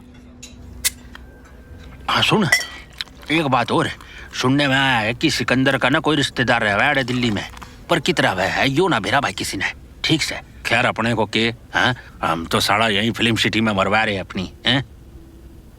मनु ध्यान से सारी बातें सुनता रहा। 2 घंटे बाद दोनों बार से निकले। मनु ने स्मार्टनेस दिखाते हुए सिर्फ आधी बोतल बियर पी थी और 3.5 बियर्स राकेश को पिला दी थी। 7 बज चुके थे। उसने शिवानी को एक मैसेज किया, बेबी अर्जेंट मीटिंग के लिए अभी मुंबई निकलना पड़ रहा है, फोन डिस्चार्ज है, मैं चार्ज करके तुमको कॉल करूंगा, परेशान मत होना, अपना ध्यान रखना।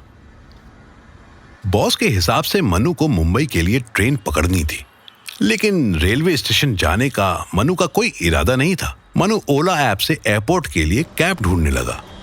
तभी एक व्हाइट डिजायर उसके सामने आकर रुकी। ड्राइवर ने मुंडी निकालकर मनु से पूछा, कहाँ जाना है साहब?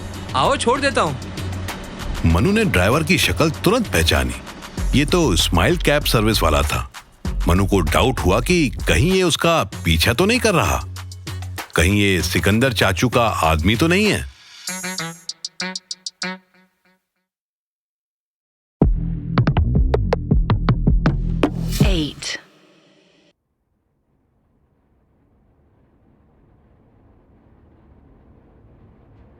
मनु के सामने वही कार, वही ड्राइवर था जो उसे निजामुद्दीन रेलवे स्टेशन से घर लेकर आया था। आज वही लड़का नोएडा फिल्म सिटी के सामने खड़ा था। मनु को अब अपना डाउट कंफर्म करना था। अरे सर, कहाँ जाना है? अरे बताइए ना सर। चांद पे चलेगा? ड्राइवर ने एक पल के लिए मनु को देखा, फिर कुछ भुनभुनाते हुए गाड़ी मनु के सामने से हटा ली। लगता है सूखा नशा करके निकला है साला। क्या बोला बे? फिर बोल। अबे नहीं जाना है तो मना कर दो ना कि नहीं जाना है, उल्टा जवाब क्यों देते हो? मनु फिर हैरान हुआ। ये ड्राइवर तो ऐसे बिहेव कर रहा था जैसे इसने मनु को पहचाना ही नहीं। तो क्या ये वाकई इत्तेफाक से यहाँ था? मनु को खुद की जासूसी अक्ल पर गुस्सा आया। अच्छा ठीक है, एयरपोर्ट चलेगा? इस टाइम एयरपोर्ट के रास्ते में बहुत ट्रैफिक मिलेगा। 700 रुपया लगेगा। मनु मुस्कुराया। ठीक है चलो। गाड़ी ट्रैफिक में चलती रुकती लाजपत नगर की तरफ जा रही थी। मनु ने कई बार रियर व्यू मिरर चेक किया कि ड्राइवर उसकी तरफ देख तो नहीं रहा है। अपनी पूरी तसल्ली होने के बाद ही मनु ने मोबाइल निकाला और आसिफा को मैसेज करने लगा। Hi cutie, I am coming to Mumbai tomorrow morning. Manu को बेसब्री से आसिफा के मैसेजेस का इंतजार था। उसने फेसबुक खोला और सर्च में आसिफा का नंबर डालकर उसकी प्रोफाइल ढूंढने लगा, पर आसिफा नहीं मिली। मनु ने इंस्टाग्राम ट्राई किया। यहाँ एक प्रोफाइल तो मिली, पर उसमें नाम ऐश द ब्यूटी क्वीन लिखा था। इस प्रोफाइल पर 12,000 से ज्यादा फॉलोअर्स थे। मनु ने कुछ रील्स चलाई तो एक दुबली पतली लेकिन लंबी हाइट की लड़की डांस करती दिखी। लड़की ने हर वीडियो में कोरोना वाला मास्क लगाया हुआ था। एक वीडियो ऐसी भी थी जिसमें लड़की मिनी स्कर्ट और क्रॉप टॉप में वक्का वक्का पर डांस कर रही थी। मनु जब तक समझता कि हुआ क्या है, तब तक चलते ट्रैफिक में से एक आदमी लेफ्ट साइड से कार में घुस गया। मनु हड़बड़ाया। अरे अंदर कैसे घुसा आ रहा है? ड्राइवर, गाड़ी रोक। ड्राइवर पर मनु के ऑर्डर का कोई फर्क नहीं पड़ा। वो सीधी गाड़ी चलाता रहा। अंदर जो आदमी घुसा था उसने झट से एक पिस्तौल निकाली और मनु के पेट में लगा दी। मनु के प्राण कांप गए। उसने बंदूक वाले आदमी का रावण जैसा चेहरा देखा। उसकी आंखें लाल थी, मोटी मोटी मूंछें और हल्की दाढ़ी में वो आदमी बहुत डरावना लग रहा था। कौन हो आप? हाँ? तू बता, तेरी शक्ल पे लिखा है कि हम कौन हैं। अब जुबानी बता। सिकंदर चाचू। देख बे इस्माइल, ससुरा हमको चाचू कहता है। अबे भोसड़ी के, हम तुम्हारे नहीं शिवानी के चाचू हैं, बूझे? मनु ने सर हाँ में मिलाया। सिकंदर ने पिस्तौल हटा ली। मनु ने अब देखा कि सिकंदर पठानी कुर्ता सवार पहने था। उसकी हाइट 6 फीट से भी ज्यादा लग रही थी और बॉडी बिल्कुल पहलवानों जैसी थी। तुम एयरपोर्ट जा रहे हो? काहे? मनु ने रेयर व्यू मिरर से ड्राइवर को घूरा। इस्माइल बस मुस्कुरा दिया। मुंबई जाना है, ऑफिस के काम से। ऑफिस के काम से?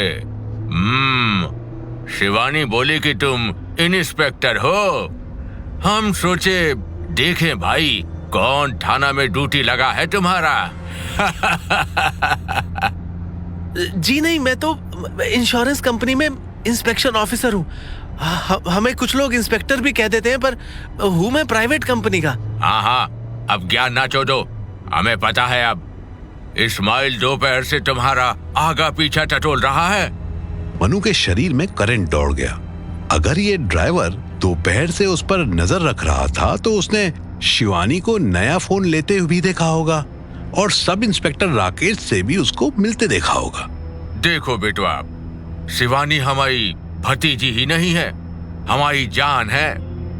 ओकरे अलावा हमरा कोई बच्चा नहीं है, का समझे? मन्नू ने हाँ में सर हिला दिया। और हमका ये भी मालूम है कि हमारी लाडली शिवानी गुड़िया दुनिया जितनी चालाक नहीं है, सीधा लड़की है। और तुम हमको एक नंबर के हरामी लगते हो। मन्नू अंदर ही अंदर डरने लगा, पर बाहर एकदम फ्लैट फेस बना दिया। पर तुम उसको नया मोबाइल दिलाए, ये बात हमको बहुत अच्छा लगा। खड़ा पैर आईफोन दिलाने के लिए जिगरा चाहिए, और सिर्फ जिगरा ही नहीं, प्रेम का होना भी आवश्यक है। देखो बेटा, हमारे यहाँ ये लिबिन टिबिन कोई नहीं समझता है। अगर शिवू के पिताजी को पता चल गया तुम्हारे बारे में, तो वो हम ही से कहेंगे कि हम तुम्हें गोली मार के किसी पुराने मकान में गाड़ दे। मन्नू के पूरे शरीर में झुरझुरी छूट गई। फिक्र नहीं करो, हम कभी नहीं बताएंगे। तुम अच्छे लगे हमको। आज का टाइम में कोई साला 10 रुपया खर्च करता है तो एहसान जताता है। तुम फट से 60-70 हजार का मोबाइल ले दिए। सिकंदर ने कुर्ते की जेब में हाथ डाला और एक मोबाइल और 500 के नोट्स का एक बंडल निकाला। ये शिवानी का मोबाइल लो, उसको दे देना। कह देना हम गलती से ले आए थे और अब हम घर नहीं जाएंगे। सही मौका देखकर फोन करेंगे उसको। और ये पैसा पकड़ो, तुम हमारी वजह से फोन दिए ना उसको। मनु ने मोबाइल तो ले लिया पर पैसा लेने से मना कर दिया। नहीं नहीं चाचा जी, आपने मुझे अपना समझा, इतना ही बहुत है। मुझे पैसे नहीं चाहिए। शिवानी के लिए कुछ खरीदना या अपने लिए लेना एक ही बात है।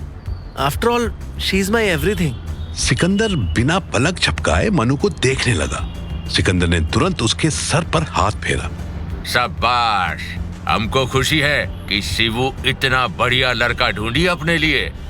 ऐसा तो ओकरे बाप भी ना ढूंढ पाते। मनु मुस्कुरा दिया, पर अचानक सिकंदर के आशीर्वाद देते हाथों ने मनु के बाल कस के पकड़ लिए। पर अच्छा लड़का उस पुलिस वाला से मिलने काहे गए, ये हमें समझ नहीं आया। चाचू छोड़िए प्लीज। मेरा दोस्त है राकेश। अक्सर मिलते हैं हम, सच में। कभी वो बियर पिलाता है, कभी तुम्हें किसी ने सिखाया नहीं कि पुलिस वाला का ना दोस्ती अच्छा ना दुश्मनी। वो तब से दोस्त है जब वो पुलिस वाला नहीं था चाचू। उससे हमारा बारे में कोई बात तो नहीं किए ना, करना भी नहीं तो जानते हो क्या होगा। पहले हम उस भोसड़ी वाले को गोली मारेंगे, फिर हम तुम्हारी गांठ चीरेंगे, बूझे? मनु ने बस हाँ में सर हिला दिया। उसके खींचे हुए बालों में अभी भी दर्द हो रहा था। इस्माइल ने इशारा समझकर बस हाँ में सर हिला दिया। एक बात और समझ लो बेटवा, हमारी भतीजी टाइम पास के लिए नहीं है। 6 महीने के अंदर ब्याह की तैयारी करो उससे, समझे? अपना मम्मी पापा को बोलो कि हमारे भैया से बात करें और सीधे राह चलो। ये लिव इन टिव इन बंद करो, समझे? गाड़ी एम्स हॉस्पिटल से पहले सड़क के बिल्कुल किनारे रुक गई। सिकंदर ने जबरदस्ती मन्नू के हाथ में नोटों का पुलिंदा रख दिया। अच्छा आदमी लगा तुम हमको, अच्छा ही रहना। कोई गड़बड़ किया या हमारी भतीजी को सताया तो समझ लेना फिर। सिकंदर गाड़ी से बाहर निकल ही रहा था कि मनु ने झुककर उसके पैर छू लिए। प्रणाम चाचू। मन्नू का ये लास्ट जेस्चर काम आ गया। सिकंदर 2 सेकंड्स के लिए उसे देखता रहा और फिर पूरे दिल से आशीर्वाद देकर उतर गया। आगे एयरपोर्ट तक इस्माइल और मन्नू के बीच कोई बात नहीं हुई। इंदिरा गांधी एयरपोर्ट के टर्मिनल 1 पर पहुंचते ही मन्नू ने 500 के 2 नोट्स निकालकर आगे की सीट पर फेंके और गाड़ी से उतर गया। Keep the change. इस्माइल हक्का बक्का मनु को जाता देखता रह गया। मनु ने एयर इंडिया की रात 2:15 बजे वाली फ्लाइट टिकट ले ली और एयरपोर्ट लॉन्ज में जाकर आराम से बैठ गया। रात के 10 बजे उसके पास गौरव का कॉल आया। Hello sir, Mannu sir. हाँ बोलो गौरव, क्या हुआ? सर मैंने आपका बिगाड़ा क्या है? आप क्यों मेरी ऐसी तैसी कर रहे हो? मैंने क्या किया? सर आपने मामा को ये क्यों बोल दिया कि अच्छे से काम कर रहा हूँ मैं? अब मामा मम्मी पापा सब मेरे पीछे पड़े हैं कि सुबह 7 बजे उठकर मुंबई जा। This is wrong sir.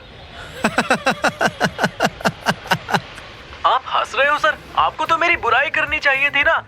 मैंने आपसे बदतमीजी से बात की, मैंने आपकी और अंकिता मैडम की बाथरूम में मिलने वाली बात मामा को बताने की इनडायरेक्ट धमकी दी, फिर भी आप मेरी तारीफ क्यों कर रहे हो? मनु ने तुरंत जवाब नहीं दिया। वो सोचने लगा कि गौरव स्पेशली अंकिता का नाम कॉल पर क्यों ले रहा है। वो सिर्फ मैम भी कह सकता था। उसको गौरव का बिहेवियर कुछ खटकने लगा।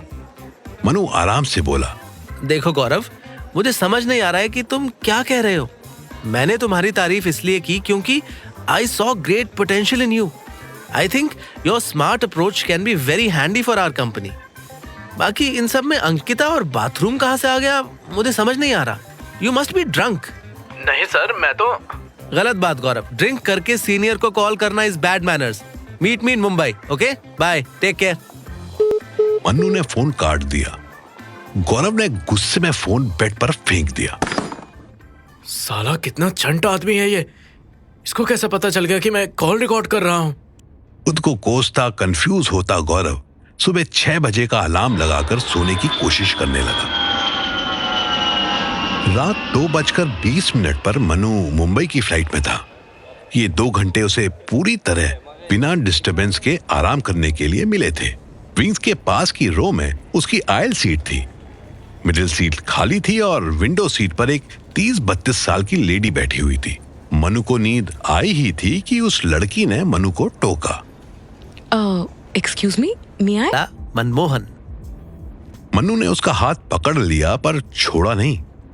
दोनों की आंखों ने कुछ ऐसा इशारा किया जो किसी सीधे साधे इंसान को समझ ही नहीं आता। स्निग्धा फिर से उठी। Excuse me? मनु ने रास्ता दे दिया। स्निग्धा ने वॉशरूम जाने से पहले एक बार पलटकर मनु की तरफ देखा। मनु ऐसी निगाह का इशारा बहुत अच्छे से समझता था। स्निग्धा के जाते ही वो भी अपनी सीट से उसके पीछे चल दिया।